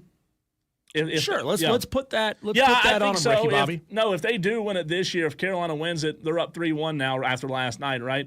I think if they win it, sure, I don't have a problem with that because think about it: the franchise has 2 championships, or would have 2 championships, right? Both championships were in large part because of one person playing and coaching. Yeah, I think so. If he wins it, I think he's deserving. Some breaking news here. Jason Tatum underwent surgery on a ruptured Achilles. So that is actually the diagnosis, and Kinda that is what feared, happened. Right? Yeah. So the Hurricanes now have the current longest consecutive playoff streak in franchise history, considering the fact that the Hurricanes only had 5 playoff appearances in their first 20 years after relocating to North Carolina. So he has taken a team that was mediocre to mostly bad and made them a playoff caliber team 7 straight years. That's big. The longest winning streak, the longest playoff streak by a single head coach in NHL history was 19. Scotty Bowman took the Red Wings to the playoffs every year from 1991 to 2002. Yeah, no doubt. Look, if you are... He's got to break through and win one, though. He does, but if you're winning... I mean, if you're going to the playoffs 7 years in a row, that's special. Like, that's really... That just doesn't... I mean, think about that. And not just NHL and all sports. Does that happen often? No, not... I mean, 7 years... Yeah, if you're Golden State or if you're Kansas City... in their current dynasty, but that right there in itself is really special. I will tell you this, breaking news. I had YouTube TV last night on multi-view of the Canes and the Knicks. I watched 2 games at one time. You asked me yesterday on the show if I was going to watch the hockey game, and I had it on multi-view, so I was able to peek over. Hurricanes played well. At one time they were up 3-1, 4-1, something like that. Never really close last night, but I did watch. Yeah. Thanks to if it weren't for YouTube TV last night, though, I don't know if I'd have watched. Add a little extra cherry to the pie here, Cole. Out of the 7 seasons that Rod Brind'Amour has taken them to the playoffs, they got out of the first round 6 of those times. So they don't lose in the first round. That is. So, but you're right. He does need to get – I mean – I don't know exactly what's out there in terms of their competition. If he can actually do it this year, it feels like he can. I mean, they're getting past the number 1 team in that region of the playoffs. The Edmonton? The Capitals. Edmonton's playing Vegas. That's right. Edmonton's playing Vegas. Gotcha. They would play the winner of the Panthers and I'm blanking off the top of my head who the Florida Panthers They're are always playing. good. They're always good. Yeah, the Florida Panthers are playing the hang on a second, I'll have the Maple Leafs. The Maple Leafs. Toronto. And the series is tied 2-2 So they'll and know. Dallas plays tonight, right? Dallas is plays the only game. I think there's only one game tonight. It's Dallas. Jets and Stars. Jets and Stars. What's that series? Is it tied? 2-1. Dallas leads. Dallas they've been good. Like I said yesterday, I went to a couple playoff games when I lived there, but it was playoffs. Here's the thing: I would go to a Carolina game if I didn't have to spend the night. That's Raleigh's just a little too far out there. Raleigh's just a little too far to drive back. I mean, what is it? From here? Maybe 3 hours, 3.5. It's a good drive. It would be tough to drive back after a hockey game. That's the only thing. You'd have to stay the night. 4.5 hour drive. Oh my God, is that long? 4.5. That's yeah. Like going to Myrtle Beach or you can't get around Charlotte. You got to go through Charlotte. That's 3 hours of the time right there. Oh my gosh, I didn't realize it was. I did not realize it was 4.5. And that's the thing. Like, if it were Charlotte, I'd go. I would love to. Yeah. Playoff hockey, I mean, you can. But I've only been saying we need an NHL franchise right here in Greenville. Come on. I just wonder. Salt Lake City just got the Coyotes. Salt Lake City. The Mormons can get one. Yeah, now they're the Utah Mammoth. They just picked a mascot last week. I don't know how I feel about that. The Utah Mammoth, you said? Salt Lake City, they got the Jazz already. Yeah. They got NHL is a pretty white sport, so it makes sense for them to get it. It is interesting though. How about that? The Mammoth. Yeah. I'll have to do some thinking. But Greater Greenville is roughly the size of Salt Lake City. So how about that? I didn't know that. There's a lot of people here, a lot of transplants. They love their hockey. I like it. I do. When we come back, we are calling on Gamecock fans because we are going to talk Gamecock softball. That's right. Ashley Chastain Woodward, the head softball coach at South Carolina, one of the best coaches in the country. Look at the rebuild she did. She joins us live right here next, only on the Fan Upstate.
The South Carolina Gamecocks softball team are the number 8 national seed. They're set to host the opening rounds of this year's NCAA tournament in Columbia. Huge news for the state of South Carolina, potentially having not just one but 2 weekends of softball in Columbia. And to talk about it, we bring on the head softball coach, Ashley Chastain Woodward, the head softball coach at South Carolina. Coach, I'm sure you know, and I'm sure you've talked about this. You and your team were predicted to finish last in the SEC in 2025, and you go on in your first year to have one of the more memorable seasons in Gamecock softball history. Is that something you used as a little momentum or motivation, rather, for your team in the year that you guys have had? Yeah, well, thank you for having me on.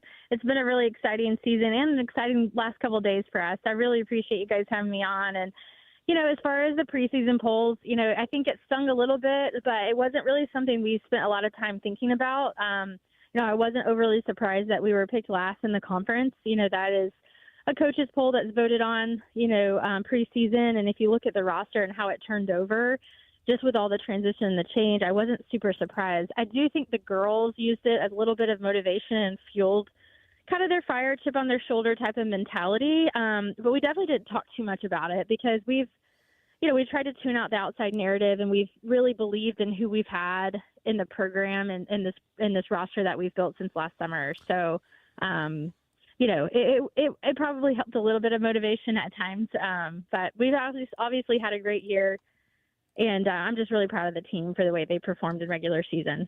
Well, Coach, that's going to be a heck of a selling point in the future. If you ever find yourself in a situation, hopefully you don't. Obviously, you've got a tremendous amount of talent and ability to build a really solid roster here. But if you find yourself in the position where you think you're a little under-talented, you're sitting in somebody's living room, you can say, hey, my first season at South Carolina, people didn't expect much out of us, and look at what happened. Can you give us a little recipe, like a percentage-wise, of exactly what you think the drivers of success on this team are, whether it be leadership, culture, lightning in a bottle, some other special it factor that you get to see each and every day that those of us not involved with the program don't get to see? Yeah, I think the foundation is definitely the people and the culture. And for us, culture isn't just like a few words slapped on a wall. It's more of just the people in the program and their behaviors and their actions, their thought process, and really like how they pour their heart into the program every day. So definitely like a foundational layer of culture. And, we believe we win with people, and, we believed we had the right people in place as we started the fall semester.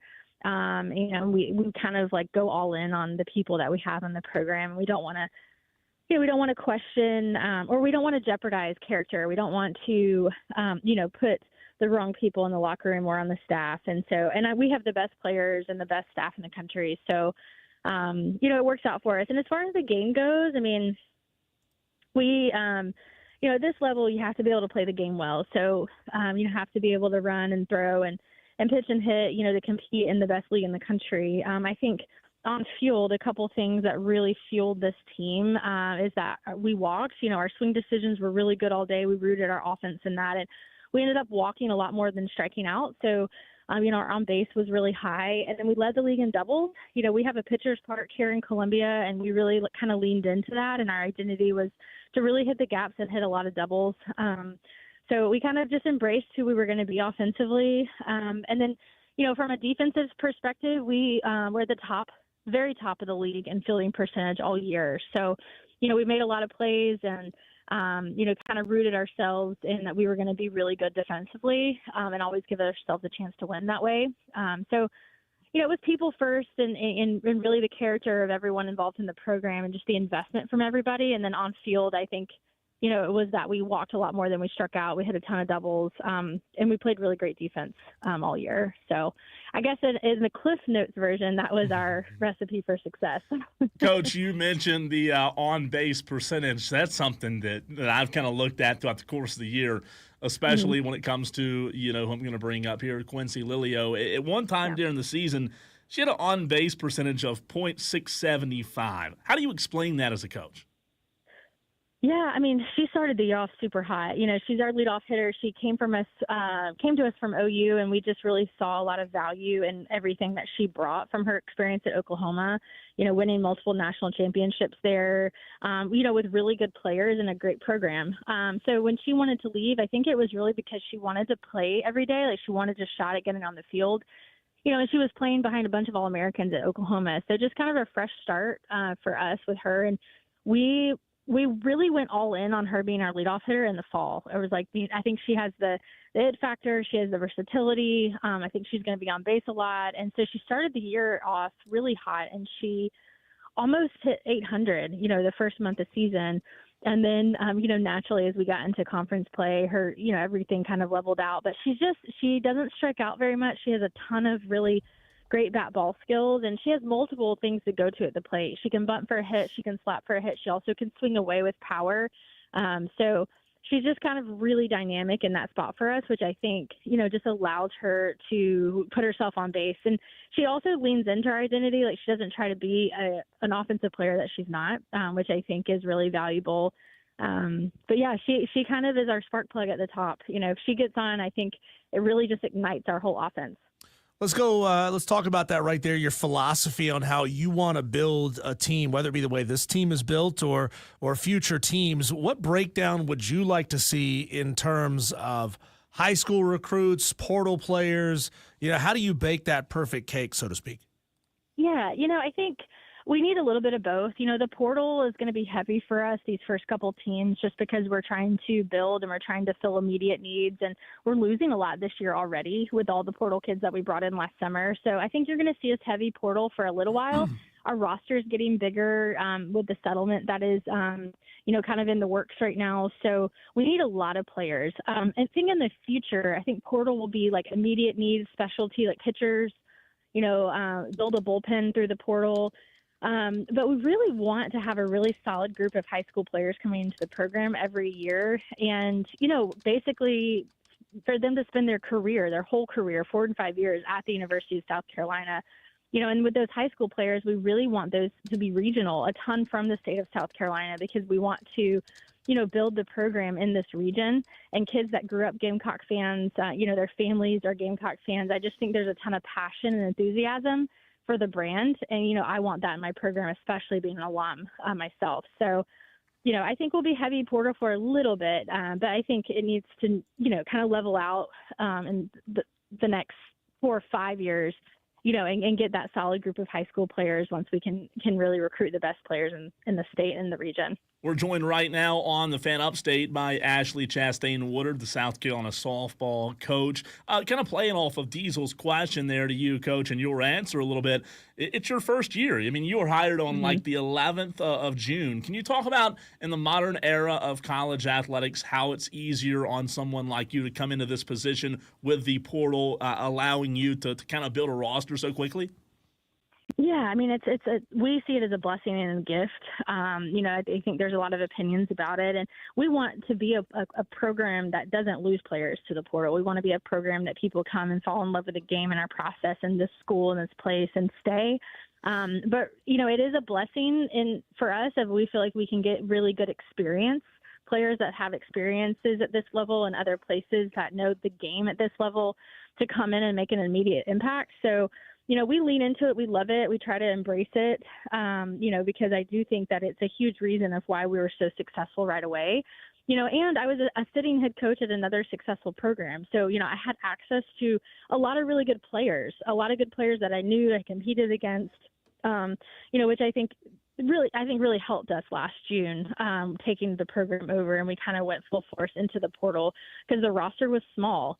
They graduated a lot. They had players that left with the change, and so we had a lot of needs, and I think it really helped. That my staff and we stayed together. We came from Charlotte, and we had a lot of experience with a lot of good players that wanted to be here too.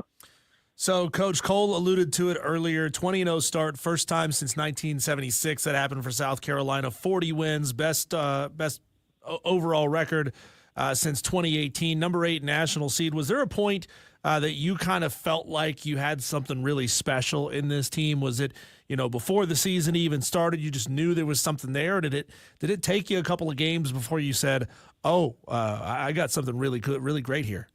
Yeah. I mean, we knew we were going to be good in the off season, just because we're around the team every day. We train them and develop them, so that feeling was definitely in me. I think once we went 20-0 to start the year, about win 15, I was like, wow, this is really special. We're doing something that the program hasn't done in a really long time. I think that kind of pivotal point was when we swept Duke at Duke. So we hosted 3 tournaments here. And then we went on the road for the first time, and there was a lot of question at the time, and kind of the outside narrative of like, well, how are they going to be on the road? How are they going to be against a top 10 opponent from last year?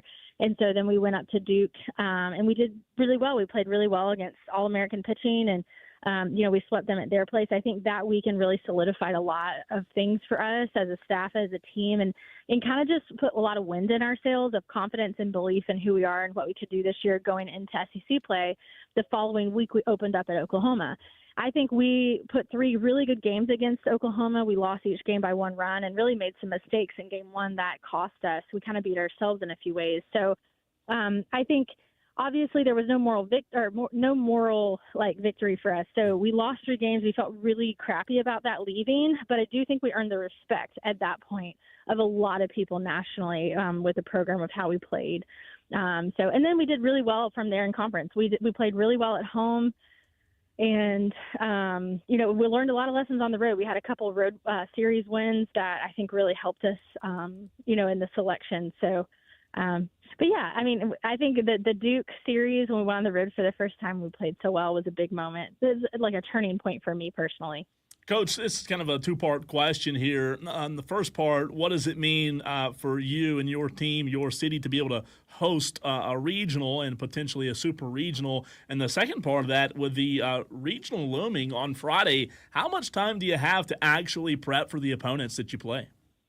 Yeah, it means a lot to me. I think we have the best fan base in the country, and Gamecocks are loyal, and they're true, and they show up, and our crowds have been really good through conference play. So we expect a really good crowd this weekend, and just the home field advantage of being able to play here in front of our fans, I think is really, really huge for us. And obviously the first time to host a potential super regional the next weekend in the modern day NCAA bracket era. The 97 team was seeded really high, but they didn't have super regionals then. The bracket looked a little different. So, it means a lot. I'm really excited to bring the event back to Columbia, and just, the sport of softball is really special. It's cool. It's growing, and, just being able to put that product in front of our fans this weekend means a lot to me. And, it's going to be a wonderful event. It's going to be hot. It's going to be hot, but we're ready for it. And, we have some familiarity with our 2-seed Virginia. We played them twice opening weekend, and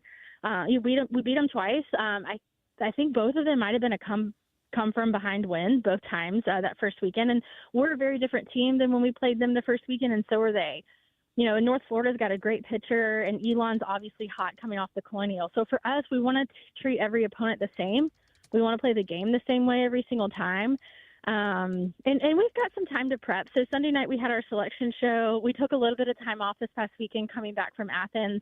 And then really just been practicing all week of, prepping for the pitchers that we're going to see, really diving back into Virginia, taking a really good look at Elon, and taking a good look at North Florida. So we really had 3 days to practice. And then Thursday we have practice slots with our other teams that are here. That's a little shorter. But we got 4 really good days of practice in, and, I think they'll be really ready and prepared just to kind of reset, postseason, kind of start 0-0. The regular season is over and done, and, kind of putting our best foot forward, over the next couple weeks. Coach, I'm going to ask you a couple of questions here that I don't know if you're going to actually be able to answer either one of these questions. So a listener wants to know, how has the Garnet Trust been when it comes to supporting your program via NIL? And can you take us into maybe some of your early leans or strategies on how you hope to deal with the revenue distribution that's coming down the pike? That's going to be a big pool of money that every school is going to be able to distribute, but how they choose to distribute that is up to them. Right. Yeah, that's a loaded couple questions. The Garnet Trust was obviously a great outlet and great tool for us. We have kids on, NIL money, donor collected NIL money right now that are contracted with the Garnet Trust, and they have deliverables to deliver on every month. And so we have multiple athletes in our team, that have contracts with the Garnet Trust. And, when I took over the program, just to have that resource and that support, we have a ton of Gamecock Club members, just fans, donors, that really want to invest in softball. And so that resource and that pool was there. And it allows you to go out and get really great players. And we really need great players to compete at the level we want to compete at in this league. So, I would say it was absolute game changer. Now, with the new model, as we move into the settlement, and revenue sharing, we're fortunate here at South Carolina that, our administration prioritizes softball and they see the value in it and the growth. And so, we're in a really good spot with kind of the new way that's coming down. We haven't heard exactly the final kind of mark on the settlement. It's hopefully here in the next little bit. But as we move into that space for next year's team, we feel really good about the scholarships. Essentially we're getting more scholarships, which is an awesome opportunity for so many athletes to be on a bigger scholarship. And our administration is really investing in softball specifically.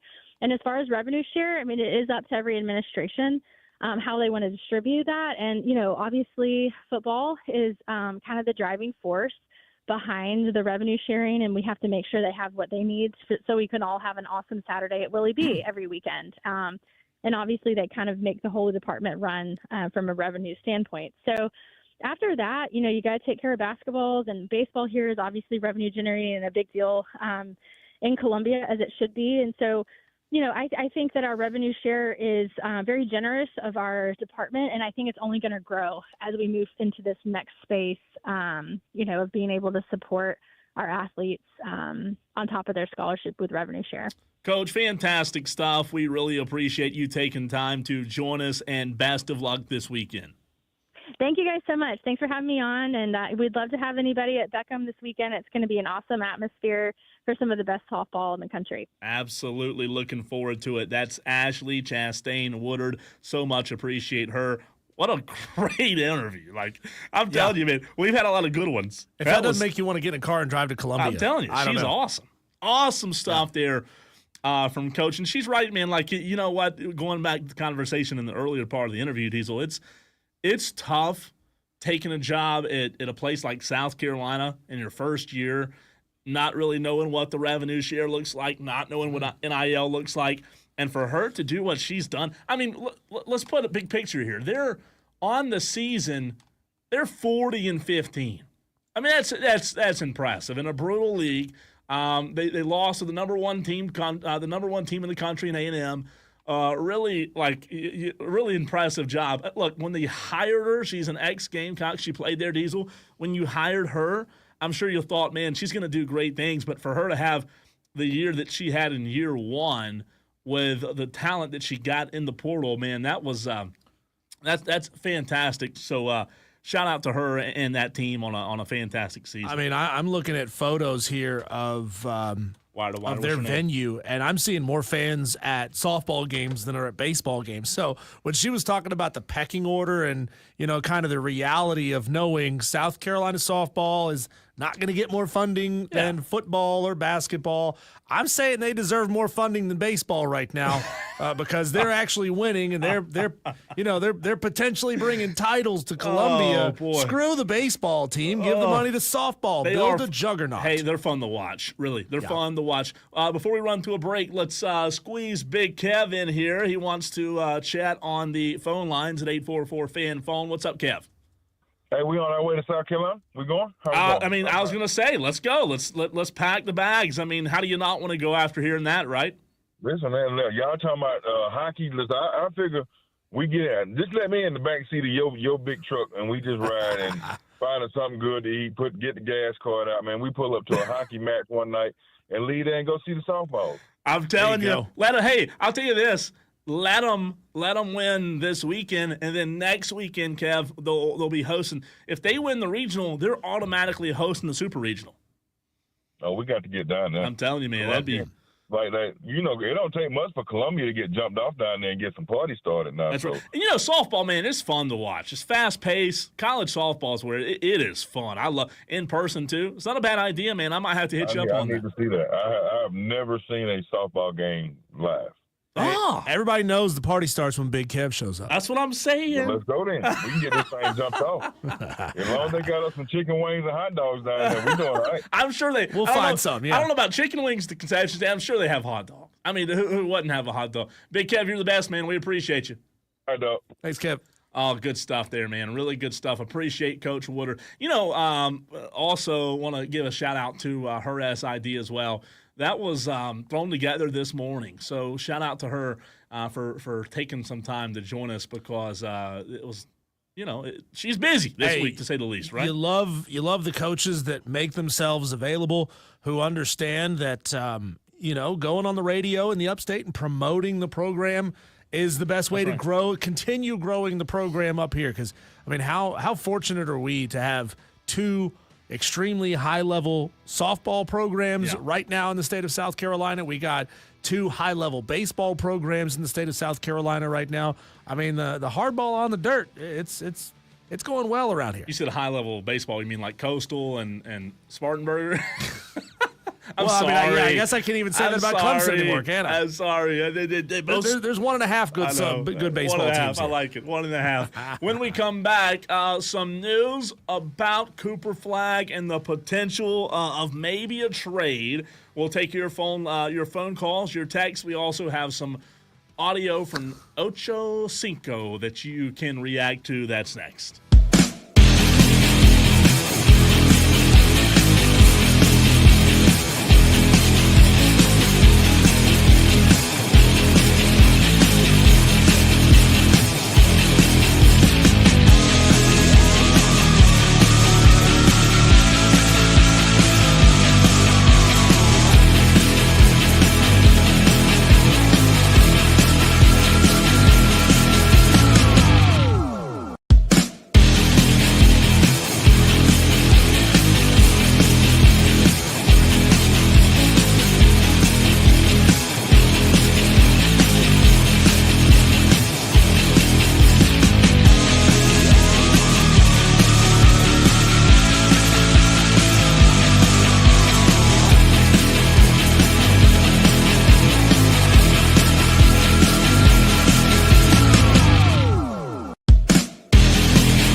Conversation continues. Want to hear from you, Tolos, at 844-FAN phone. That's the Hub City Spartanburgers text line and the number for you to call the show. Have some news about Cooper Flagg, also some audio gold from Chad Johnson. This one's interesting. I think that's the only way to put it. But first, let's go to the phone lines where you Tolos who call the show get priority. That's how gracious we are on this show. You call the show, you come first, and we go to Somerville where our good old pal Tom in Somerville wants to weigh in on the conversation. I don't know if he's wanting to talk Gamecock softball or what it is. What's up, Tom? Hey, guys, that was a really good interview. And if Kev wants to go up to Columbia, let's go to Columbia. We can go get some chicken wings at Cock and Bull Pub and then walk to the softball stadium. It's just right there. We can go walk over to the stadium and see the Lady Gamecocks advance. Because I got to go this weekend because I'm going to Montana next week. So if y'all want to go, I'll meet you there. I'll be there. I'll go. I'll watch the softball team. Hey, Tom. They're a lot of fun to watch. Before you hit the road to Montana, did you make sure that your Audacity app is updated and ready to go? Yeah, well, it's ready to go. My only concern is will I be able to listen? Because there ain't gonna be service. We're going to Montana, Wyoming, Colorado. So I don't know how much service I'm gonna have. Why are you going there? We're going to Yellowstone and Grand Teton, and then we're gonna go spend a few days in Colorado. So it's gonna be a fun trip. You can't hide money, man. Let me guess. The wife watched Yellowstone on Paramount. Now she says we got to go. No, she hadn't watched it yet. It's somewhere she's always wanted to go. And I've been a few times, so she wanted to go. So she just told me the day I got to be at the airport. She booked everything else. Okay, wow. You answered my question. I asked if you were going to drive or fly because you drove to New Mexico last year. Well, yeah. Well, here's the kicker. So we're flying to Colorado, and then we're driving from Colorado to Yellowstone from Colorado. Whew. How far of a drive is that? From Denver, it's only like 7 or 8 hours, but we're splitting it up, so it won't be bad. It won't be bad. When you have as much money as Tom in Somerville, you just get to go wherever you want to. So, Gamecock softball, Tom, we all know how Gamecock baseball is. You're a diehard Gamecock fan. What's your reaction, Gamecock softball, and how far they can go? I think they can get to Oklahoma City. I really do. Being at home is big. I hope they make it because the Women's Softball World Series is must-watch TV every year. Yeah, it's fun. I love watching it. But shout out to the softball team again. They've been awesome. And then Kai Kroger, guys. Kai Kroger has been signed by the New York Jets. And they released their punter when they signed him. So wow. That's good news for old Kai Kroger. That is big news. Tom, we appreciate the call, man. Absolutely. Go Gamecocks. Thanks, Tom. I mean, I'm telling you what, man, we don't miss a beat with Tom. Kai Kroger, he's all over. I mean, we're getting punter signings across the NFL. He is our Adam Schefter. He is, isn't he? I mean, he really is. He is our go-to. One more on the phone lines before we get to this audio from Ocho. If Tom is our Adam Schefter, what does that make this next caller? Dewey would be our Dewey. That's all he is. What's up, Dewey? Oh, yes. Hello, Dewey. Yes. Braves nearly crapped the bed last night again. Did you see that ninth inning, Dewey? That was terrible. Oh my God! I nearly broke my television again. It's still being repaired from Gamecocks crap in the bed.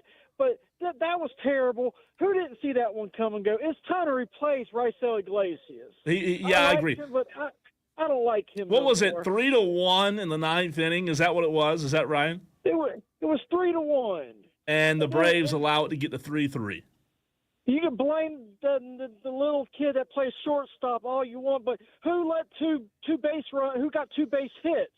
That's on Iglesias, and then somehow he gets the win. No, they should take that W away from him. I've never heard two people bitch about a win this much. Yeah, I'm telling you, man. That was a crap win. I was watching. I was thinking, oh my god. Did you see the look on Brian Snitker's face when that happened? That collapse happened, Dewey? He wanted to cry. He wanted to cry. He probably peed his pants. He wanted to cry. It was like. It was time for him to pack his bags and get out of Atlanta. But you know what? We won the game. Yeah, that's all that matters at this point. Just win, baby. The coach that you just interviewed, they should make a statue for her instead of Dawn Staley. Oh my God. Dewey. That's such disrespect making them be last. And look at them, now they're 40 and 15. About, like Tom just said, they're probably going to win the national championship or at least get there because they're good. The baseball team's crap. Paul Nary better be watching. He needs to be gone too. But yeah, give this woman her props because she needs her own statue. If you're gonna get Dawn Staley a statue, you need to get Dabo Sweeney a statue too. Oh. Thanks, Dewey. So the Braves have a chance to reach 500 tonight. They're sitting at 20 and 21. Here's a wild stat for you, Cole. This one comes from OptaStats. The Braves have alternated 1-run losses and 1-run wins in 7 straight games. I was watching last night, Diesel, in that 9th inning, and I thought, this literally, you can't make it up. I mean, 3-1 lead, get a couple of outs, the game's over, and a wild throw, an error, whatever it was, I just sat there and thought, oh, my God, you just can't make this up. But they pulled it out. Here's a second follow-up to that stat, a stat on top of a stat. Yeah. 7 straight 1-run or 1-loss wins that have alternated. That is the longest streak by any team like that, alternating 1-run wins and 1-run losses in Major League Baseball history. Is that a good thing? It's like, well, I mean, yeah, y'all get a great roller coaster in Atlanta. It's every time they take the field. You never know. Which means they're going to lose tonight, right? Because they won last night by a run. They have to. They won last night by a run. They have to lose tonight by a run, and now fall 2 games under 500. Pathetic, but great. Pathetic, but great. Speaking of, I don't know what this is. This audio from Chad Ochocinco. This is number one. I'm surprised it's radio friendly, but it's entertaining to say the least. So this audio has taken a full week for it to reach either of us, Cole. I don't know if you'd seen it before today. Here's some video of Chad Johnson on Shannon Sharp's podcast, and Shannon's great on his podcast. Chad here talks about how he chose which women he decided to date. And ladies especially want to hear from you. 844-326-3663. How would you react if you knew that your man chose you based on these criteria? I was younger, I wanted athletic children. Right. So therefore I dated those who had an athletic background. Right. So so a lot of people go for aesthetics. Oh, Chad Johnson says, I want if I have boys or girls, I want them to be able to play basketball, football, if they play track, I play softball, whatever it is. I want little athletes. Listen, I need to see, what did you do in high school? Did you cheer? Did you play volleyball? Did you run track? Right. Did you do anything athletic? Do you have footage of anything? Then you check game tape. No, listen. No, you laughing. You're laughing. You're crazy. Listen, the most important foundation in any sport you play is your what? Your footwork. Yeah. Your footwork. If you ain't got the foundation, have the problem. Small ankles. Yeah, I mean, something you got to be right. You can't have cankles. Then you got men these days. You go after these beautiful women. Yeah. You go on dates to these 5-star restaurants. Nah, go to Dave and Buster's. See about a lateral movement. Can she run? Can she move? Then you have kids and you wonder why they got 2 left feet and they get picked last in PE. Huh? Because you're going for aesthetics. Yeah, she's gorgeous. But when you have a kid, then what? Right. I'm not raising models. Right. I don't want no model. Right. I don't care how fine you are. Can you run the 40?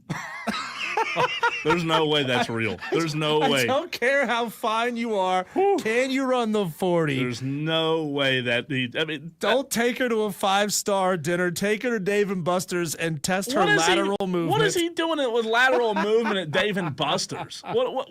I mean, maybe like Big Airs. Maybe Dance Revolution.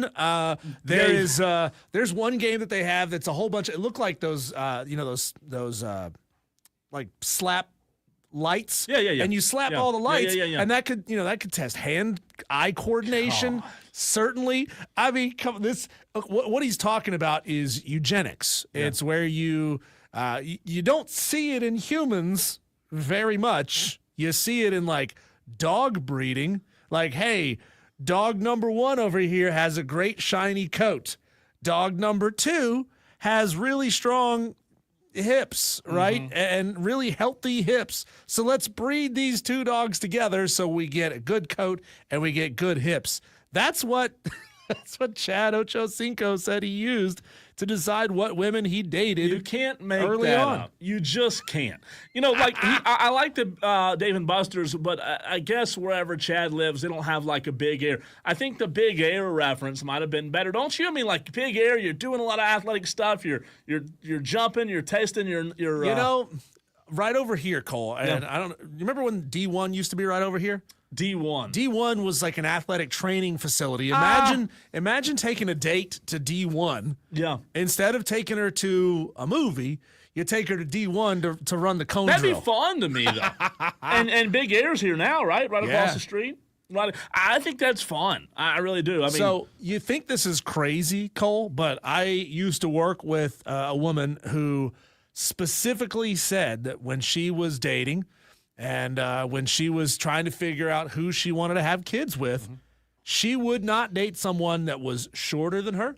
She would not date someone that was chunky and overweight. She wanted to date somebody that had an athletic build and that she made sure to see like his parents and his family also had an athletic build. She said specifically, I want to have beautiful children, so I will not make babies with somebody that I don't think my genetics will mix with his genetics and make good kids. I don't think that's as uncommon as you may think. I think that woman was outspoken about it. Diesel, the reality is it's probably thought by a lot of women, right? I mean, it's the thing you don't say out loud. Yeah, though. You just don't say like, hey, you don't. But Chad was like, you can look at anybody and say, all right, that's a thin, athletic, attractive person. But Chad's like, I look at the ankles to see if she has good footwork. Also doesn't have a filter, right? And that's why we're talking about him right now. That's why he doesn't have a filter. He just whatever he says or whatever he thinks, it comes out of his mouth. That's good. That's good audio. That's Zach good says, if I see y'all at Big Air, y'all will get dunked. Well, come on, Zach. Let's bring it. Also, I wanted to shout out texter from the 431. He said, USC Upstate needs props. They're a mainstay in the tourney. That's right. They're in the tournament in the regional. We talked about them yesterday, but also props to them as well. When we come back, we will take our whip around the sports world. Our Daily Wires coming up next.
We've talked NBA draft. We've talked NBA playoffs. We've talked South Carolina softball today, Cole, but there's so much more happening out there in the sports world. We get to all of it in a whip-around segment we call Daily Wires. Here's the buzz happening around the sports world. The Braves beat the Nationals last night by a score of 4-3, and you guys aren't happy about it. One win closer to 500, now 20-21 on the season. They will take on the Nationals again this evening at 7:15.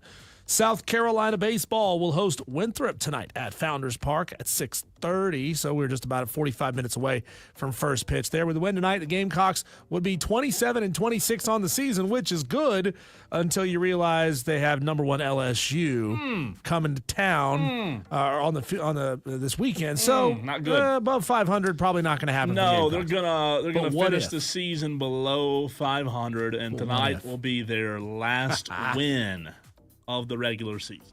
The Carolina Hurricanes beat the Capitals last night by a score of 5-2. It looked like the Capitals were coming back, especially when they were on a two-man advantage power play. They just started stacking up some goals, but the Hurricanes came firing back, won the game 5-2, lead the series 3-1. Sean Walker, Taylor Hall, and Andrei Svechnikov all scored goals for the Canes. They're trying to close out on the road in D.C., but Carolina just 10-10 all time in playoff series closeout games on the road. 2-2 on the road at Washington this season in both the playoffs and the regular season combined. In the NBA last night, the Knicks beat the Celtics 121-113, lead the series 3-1. Timberwolves beat the Warriors 117-110. They lead that series 3-1. Potentially devastating news for the Celtics superstar Jason Tatum. Yeah, it was confirmed. It's confirmed he had surgery on a torn Achilles earlier today. And just brutal tough. news, man. Yeah. It is. Underwent surgery, torn right Achilles tendon, season ending. He'll be out for a long time. Wow. That's sad. And that pretty much ends the Celtics' playoff hopes. They're not going to win it without him. Look, I'll say this. The heart of a champion may arise, and they may win Game 5 in Boston. They have not won a home game yet against the Knicks. They may have the wherewithal to get one at home. I don't see it happening, but they can get one. But you're right. I agree. The series is over. I mean, I honestly, now I don't want to see the Celtics win it because I don't want to see them literally and figuratively limp their way later through these playoffs. No, you want to see the best teams, yeah. Tonight in the NBA, we got Pacers and Cavaliers at 7 o'clock and Nuggets Thunder at 9:30. Another team with another injured player in the playoffs. Their star. I mean, this is ridiculous, man. It's ridiculous. This one's over tonight. Pacers will win. Cavs done because their best player's hurt. Much like the Warriors, much like the Celtics. It's devastating to see. Well, the Pacers, remember, they had a little bit of a slow start after getting through their first-round opponent very quickly. So they struggled a little bit, as did the Timberwolves. So that could be a problem for them. The first game announced on the Monday Night Football schedule will feature the Philadelphia Eagles and the Green Bay Packers, two NFC rivals who have been engaged in an off-season shoving match of sorts. That'll Can you be explain fun. that? Well, just the brotherly shove, you know? The Green Bay want to ban that brotherly shove, you know what I mean? Who's going to shove it up? I think that's going to be fun. I really do. That'll be a lot of fun. Speaking of NFL scheduling, Cole, the NFL announced today its schedule for 2025 international games.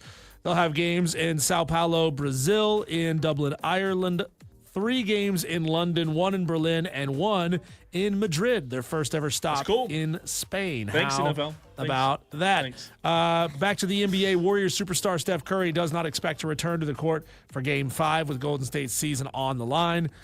He has confirmed that, saying, quote, "Even if I wanted to be Superman, I couldn't." Yeah, I hate it for him. And they actually had a chance with him on the court. And look, they played good last night. They really did. But I think the dynasty might be coming to an end. If Draymond gets another tech or 2 techs in this game, would the suspension carry over into next year?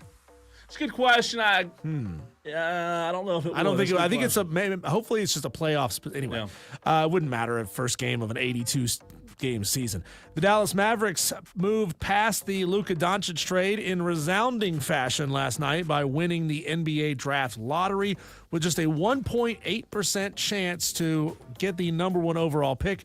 They jumped 10 spots to presumably take Duke's Cooper Flagg with the number 1 overall pick. They have bucked the speculation that they may trade that number 1 overall pick for a win-now superstar by saying, in no uncertain terms, we are not moving off that number 1 pick. You know what? I think that's the right move. I really do. Set yourself up long-term. Build around them, man. Build around them. I mean, you can't build around Kyrie. The dude's 50. He's getting up there. The Charlotte Hornets, by the way, will pick 4th overall, and it's projected that they will take 6'5" guard VJ Edgecombe from Baylor. In pregame warm-ups, Cole, I don't know if you saw this, Anthony Edwards was taking some half-court shots. He hit one and did the nighty-night gesture, the go-to-sleep gesture after sinking a big shot, which to me tells me there's a killer instinct in Anthony Edwards' eyes. I love it. Love it. I love to see it. NCAA President Charlie Baker said Monday that he is, quote, up for anything when asked about a President Donald Trump proposed commission on collegiate athletics. Reports surfaced last week that Trump was going to create the commission, while his conversations at ACC media's meetings with league officials, men's and women's basketball coaches, athletic directors, and other schools focused on governance and the pending House settlement.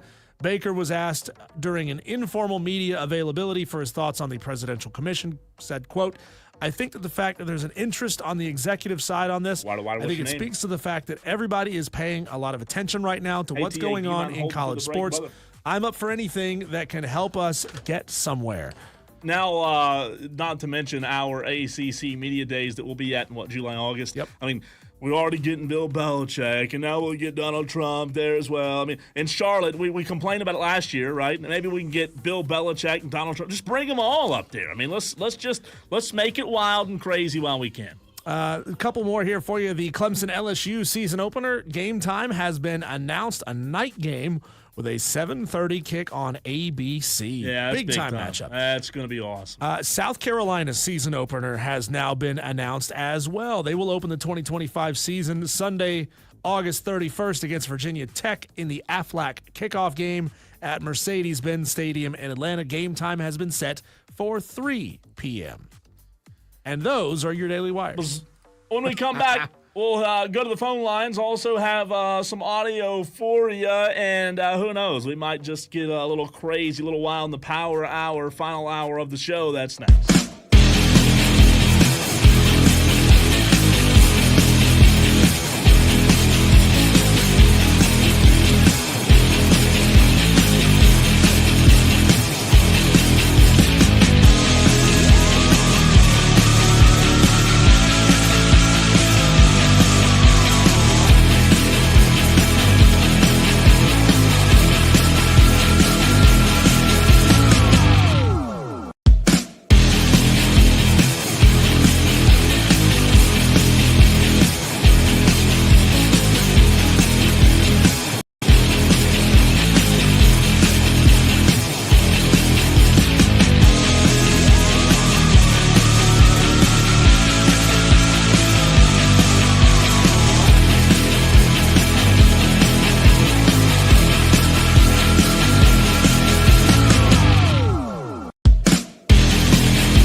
one of the best players in the National Football League saying, yeah, it doesn't really matter. I don't plan on playing. We'll get to that in a few minutes. Trey Hendrickson, huge news out of Cincinnati. They've locked up some guys on their roster with some pretty hefty contracts, but there's still one that is not budging over some pennies. I'm just kidding. It's millions, but to us it seems like pennies. But first, we want to open up the phone lines for you, Tolos out there. Anything you've missed today, anything you haven't had a chance to comment on, phone lines are open at 844-FAN-PHONE, 844-326-3663. It's the final hour, the power hour of the show. He's Diesel. I'm Cole Bryson, and you can text the show on the Hub City Spartanburgers text line as well. We're also live on Twitter, Facebook, and YouTube for the new audience. Just to getting off of work on this Tuesday, this now rainy Tuesday. It's raining here in Greenville where we are. Don't know about where you are, but let's go to the phone lines. T.A. in Gaffney wants to chat it up on this Tuesday. What's up, T.A.? What's up, Cole? Diesel? Hey, check this out. I misworded something I said the other day, and yeah, my allergies are bothering me again. But Anthony Edwards, I called him the future GOAT, but of course I couldn't call back and correct what I was really meant to say, that Anthony Edwards was the number one pick overall in the draft a few years ago. He's 22 years old, and that one day if he continues to traject the way he's trajecting, that he will be in discussions for one of the best basketball players that's laced them up. And y'all are starting to see that, I believe, now in the playoffs. And I don't know why he's not in the MVP discussions, but he is a fantastic player, number one overall pick. But I called to talk about Jason Tatum. That's terrible what happened to him. Boston's done. I know they could will a game tonight. Maybe the Knicks want to go back home and win it in Madison Square Garden. But Boston has the deepest bench in the NBA. Yeah. If they put things together, something could happen. And last thought, Pete Rose, Shoeless Joe Jackson, I hate his 2027 before. I'm sure they both will be elected to the Hall of Fame, which I think they both deserve to be in the Hall of Fame. So just real quick question for you guys. Since the playoffs are getting nitty-gritty and it's about time to maybe pick who you think might win the NBA title, I'm going to say right now that the Joker, with some rest, because he's getting gassed in the fourth quarter, and they get on Luka for being out of shape. To me, it looks like the Joker gets winded at the end of the game. Yeah, he has to play a lot of minutes, but I'm picking Denver to win it. If it's too early for y'all to pick, you don't have to. But no, we will. Hey, before you go though, before we pick, I want to go back to your point about Anthony Edwards. Your first point you brought up, because it is interesting. I'm with you on what he could be in terms of his potential. I think his ceiling is higher than anybody else's in the NBA right now. Yes, absolutely. Thank you for that. And again, he's not the future GOAT, but he continues to traject the way he's going. He'll be in a conversation for it one day. If he can get to 35, 37 playing at this rate. It took Steph a little bit. By the way, he attempted and made more three-pointers than anybody in the NBA this year. Steph Curry just missed more games. He averaged more three-pointers, Steph did. But overall, Anthony Edwards attempted and made more three-pointers than anybody in the NBA this year. And, of course, he can go to the rack and posterize you as well. So, TA, stay on the line with us while we do this. Since you asked for it, we'll do it. Diesel and I, right now, spur of the moment, gut feeling, May 13th, win it all. Look, I'll say the kind of the team that's not getting talked about enough, I don't know if they'll win it all or not, for me is Indiana. But I would love to see a NBA Finals TA between the New York Knicks and the Minnesota Timberwolves, Jalen Brunson against Anthony Edwards. I'll go out on a limb right now, a crazy limb, maybe a wild hair, and I'll pick the Knicks right now to win it all. Diesel?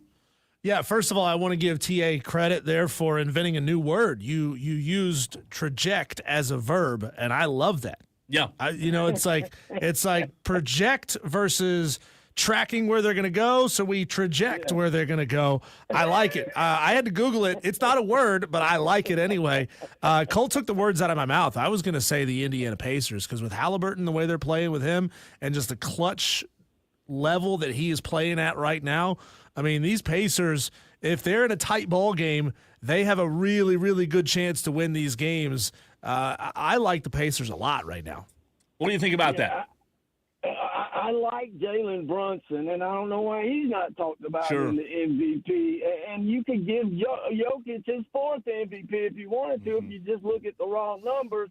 I'm going out on a limb just because 2 years ago, with practically the same roster, the Joker and the Denver Nuggets were the NBA champions last year. Obviously, it was Boston. I say Joker, Boston's out. We're going to go ahead and cancel them out. And I say the Denver Nuggets end up finding a way with that. They rotate about 8 players, and they all can make threes and attack the basket downhill. I'm taking the Denver Nuggets to be the NBA champion. And then before you go, TA, you're an NBA guy. Your thoughts on Dallas with a 1.8% chance to win the lottery, winning the freaking lottery last night? Wow. Well, if you look back in history, Cleveland won 2 first picks with a 1.6%. But back to the here and now, everybody's saying that Nico, the GM for Dallas, it's kind of a win for him. I don't think that at all. I think, the company they hired to do the drawings and the picks, and they just got lucky. You can't 1.8%. That's like winning the lottery, and that's what they did. And I might move that pick for it. You take a Giannis now and put him on Dallas's team, like Diesel said. Kyrie's 50 years old. I mean, he might have 2 or 3 good years on him, but if you want to win 2 or 3 titles, you trade him away. They did what they drafted. Who they just traded to Los Angeles. Obviously, I just forgot his name. Luka, yeah. Luka, and they were going to build around him and traded him when he was 25. So I say you use that pick, bring in Giannis, and sign him to a 3-year deal, max deal, and win 3 NBA titles. Giannis, Anthony Edwards, and Kyrie for 3 years. Yeah, but my only pushback to that, TA, we've seen teams try that strat for cash. Phoenix tried it, and how'd that work out for Phoenix? My whole theory is, I don't totally disagree, and Giannis would be a game changer, but how many times in a franchise's history is the number 1 pick, and oh, by the way, Cooper Flagg going to fall in your lap? Yeah, but Cooper Flagg, when he gets – sometime he's going to jam them up because when he's off his rookie contract, I don't think they're going to win the next 2 or 3 NBA titles. He's 18 years old. He's still growing, for crying out loud. He was 17 in December, his birthday. He just turned 18 in December. So I don't know how big of an impact he's going to make the next 2 or 3 years as far as putting them in the upper echelon of the NBA. So that pick is gold. Get what you can get now so you can win now and get them titles now. Miami did it. You need 3. You don't need 2. LeBron and Anthony Edwards got lucky in 2020 with 2 guys. But Miami got 2 with LeBron, Dwayne Wade, and Chris Bosh. You need 3 studs. You don't need 2. You got to have 3 guys that you can lean on.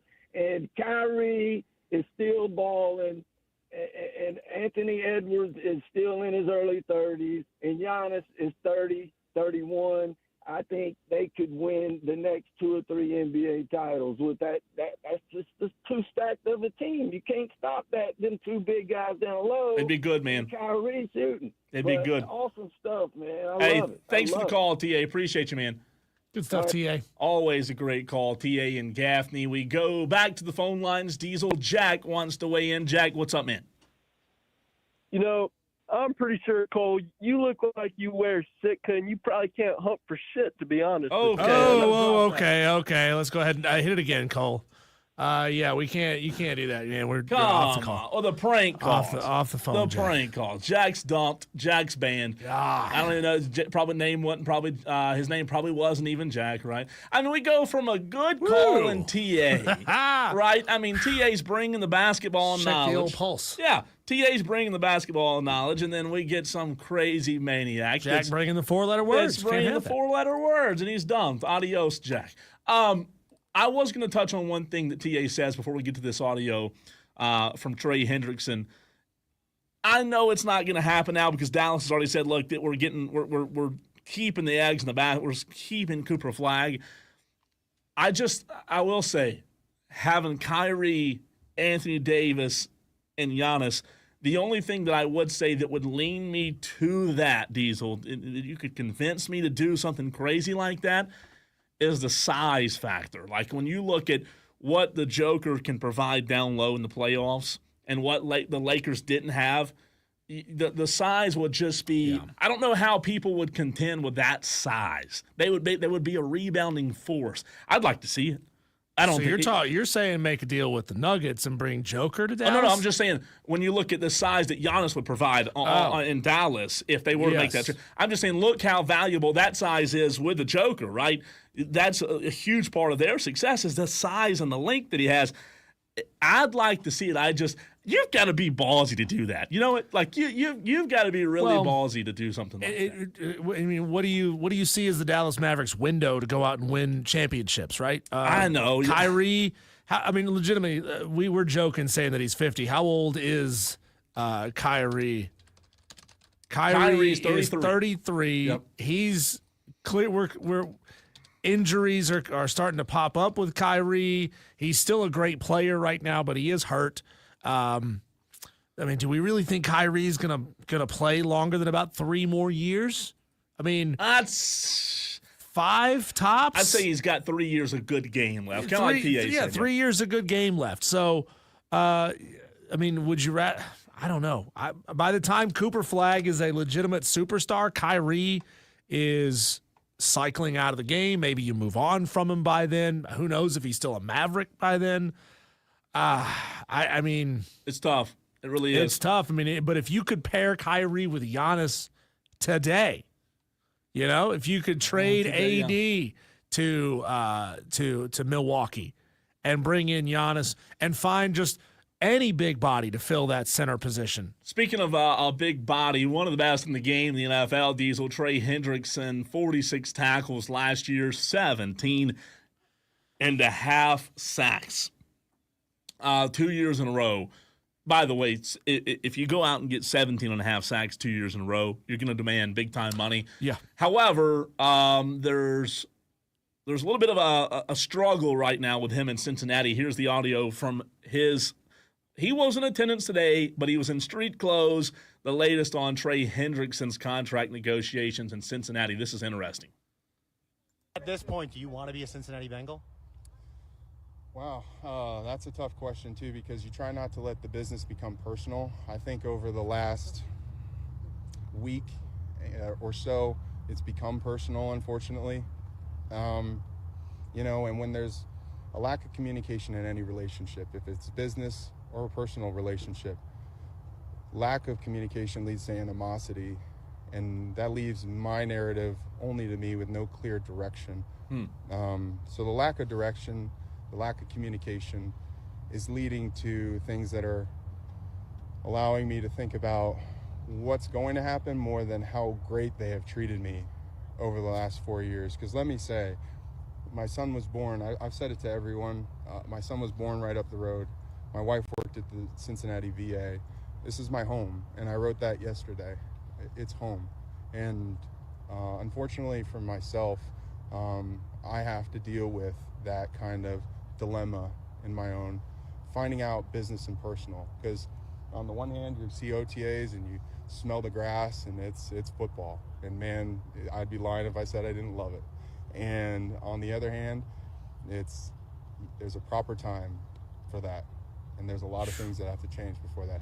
Doesn't sound positive, does it? No. I had a friend, Cole. I don't give a lot of great advice in my life, but I have given one or two good pieces of advice. A friend of mine was talking to me once. This has been a couple of years. What should I do, man? Should I break up with my girlfriend? They were in a long-term relationship.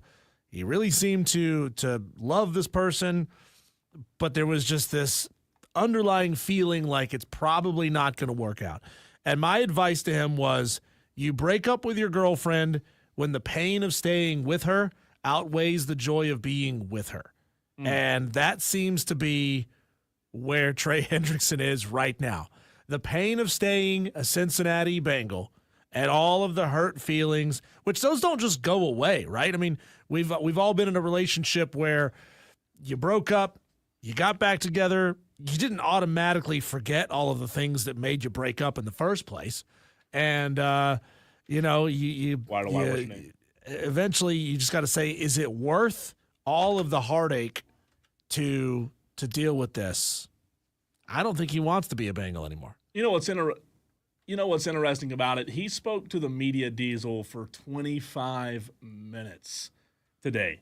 25 minutes he spoke to the media. And I'll tell you, man, like, this guy, you hear that interview, you hear the way that he talks, it's you can tell that there's some unrest right now. You can tell that whatever the team told him, and the reports are that the team told him last year that he would be up for a bump, right? A significant. I mean, like I said, he's got 17 and a half sacks back-to-back years.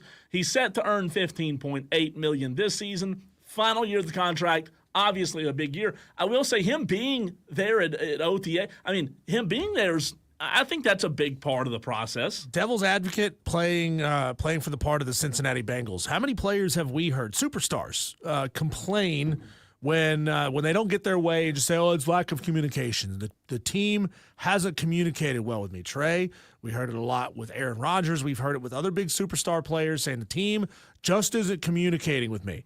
Are they not communicating with you, or are they not giving you what you want? And that's I don't know. And how much of it boils down to that? Well, they told me one thing, and they're not giving me exactly what they told me or more than what they told me, so I'm not happy with this situation anymore. Well, I'll tell you this. If Cincinnati lets him walk, I think they're stupid. I think shame on Cincinnati if you let this guy walk. I mean, how many teams would want to get their hands on a 29, 30-year-old pass rusher, right, who had 17 sacks? I mean, one of the best pass rushers in football, led the league with 17 and a half sacks, tying for the first in the NFL with 83 pressures, tied with Myles Garrett. Here's the deal. You don't find pass rushers on trees in the NFL. And this guy, you can go make $35.6 million in a contract like, Max Crosby, 35.5. Somebody will pay him what he wants. I mean, the Panthers are making some moves and opening up some cap space, and they have a need for a veteran pass rusher with a couple of rookies in there. How about that? The teams right now with the most cap, the Patriots have $68 million in caps, which just seems like way more than everybody else. Yeah, $68 million. The 49ers, they lost some stars. They have 49ers are a team, if this goes south, I say watch out for San Francisco because, they've been a team that's built themselves on defense. They have $47 million. The Raiders have $43, the Lions $42, and the Titans $39. Those are the top five. They can pay him right now. Oh! They can pay him right now. They don't have to make roster moves and deals. And New England could. I mean, with a new coach. Talking anybody into cuts to be able to afford it. And with New England, with a first-year coach and a guy who's big on the line of scrimmage, right? 1 year left on his contract. The Bengals could save $16 million in salary cap space if they trade Hendrickson. No matter if the deal is before or after June 1st, there's no rush to get a deal done. But I'll tell you what, man, this is like the biggest story in the NFL right now. Like, people don't value defensive ends enough. This guy's one of the best, if not the best in the game. And basically his team saying, we're not going to do anything right now. He has 1 year left. Will he play if they continue to hold out? That's interesting. If they continue to say, no, we'll wait. We'll play hardball. Will Trey Hendrickson even play this year? When we come back, Cole, we are going to dip back into a conversation that we had earlier in the show with we are going to talk to we didn't really discuss Kurt this. Henderson. Kurt, baby. That's live radio right there. Yes. Kurt Henderson talking in Mavs talking Moneyball, That's right. Pod Maverick, 21,000 followers on X. Look him up at Kirk Serious Face. We'll bring that conversation back your way next.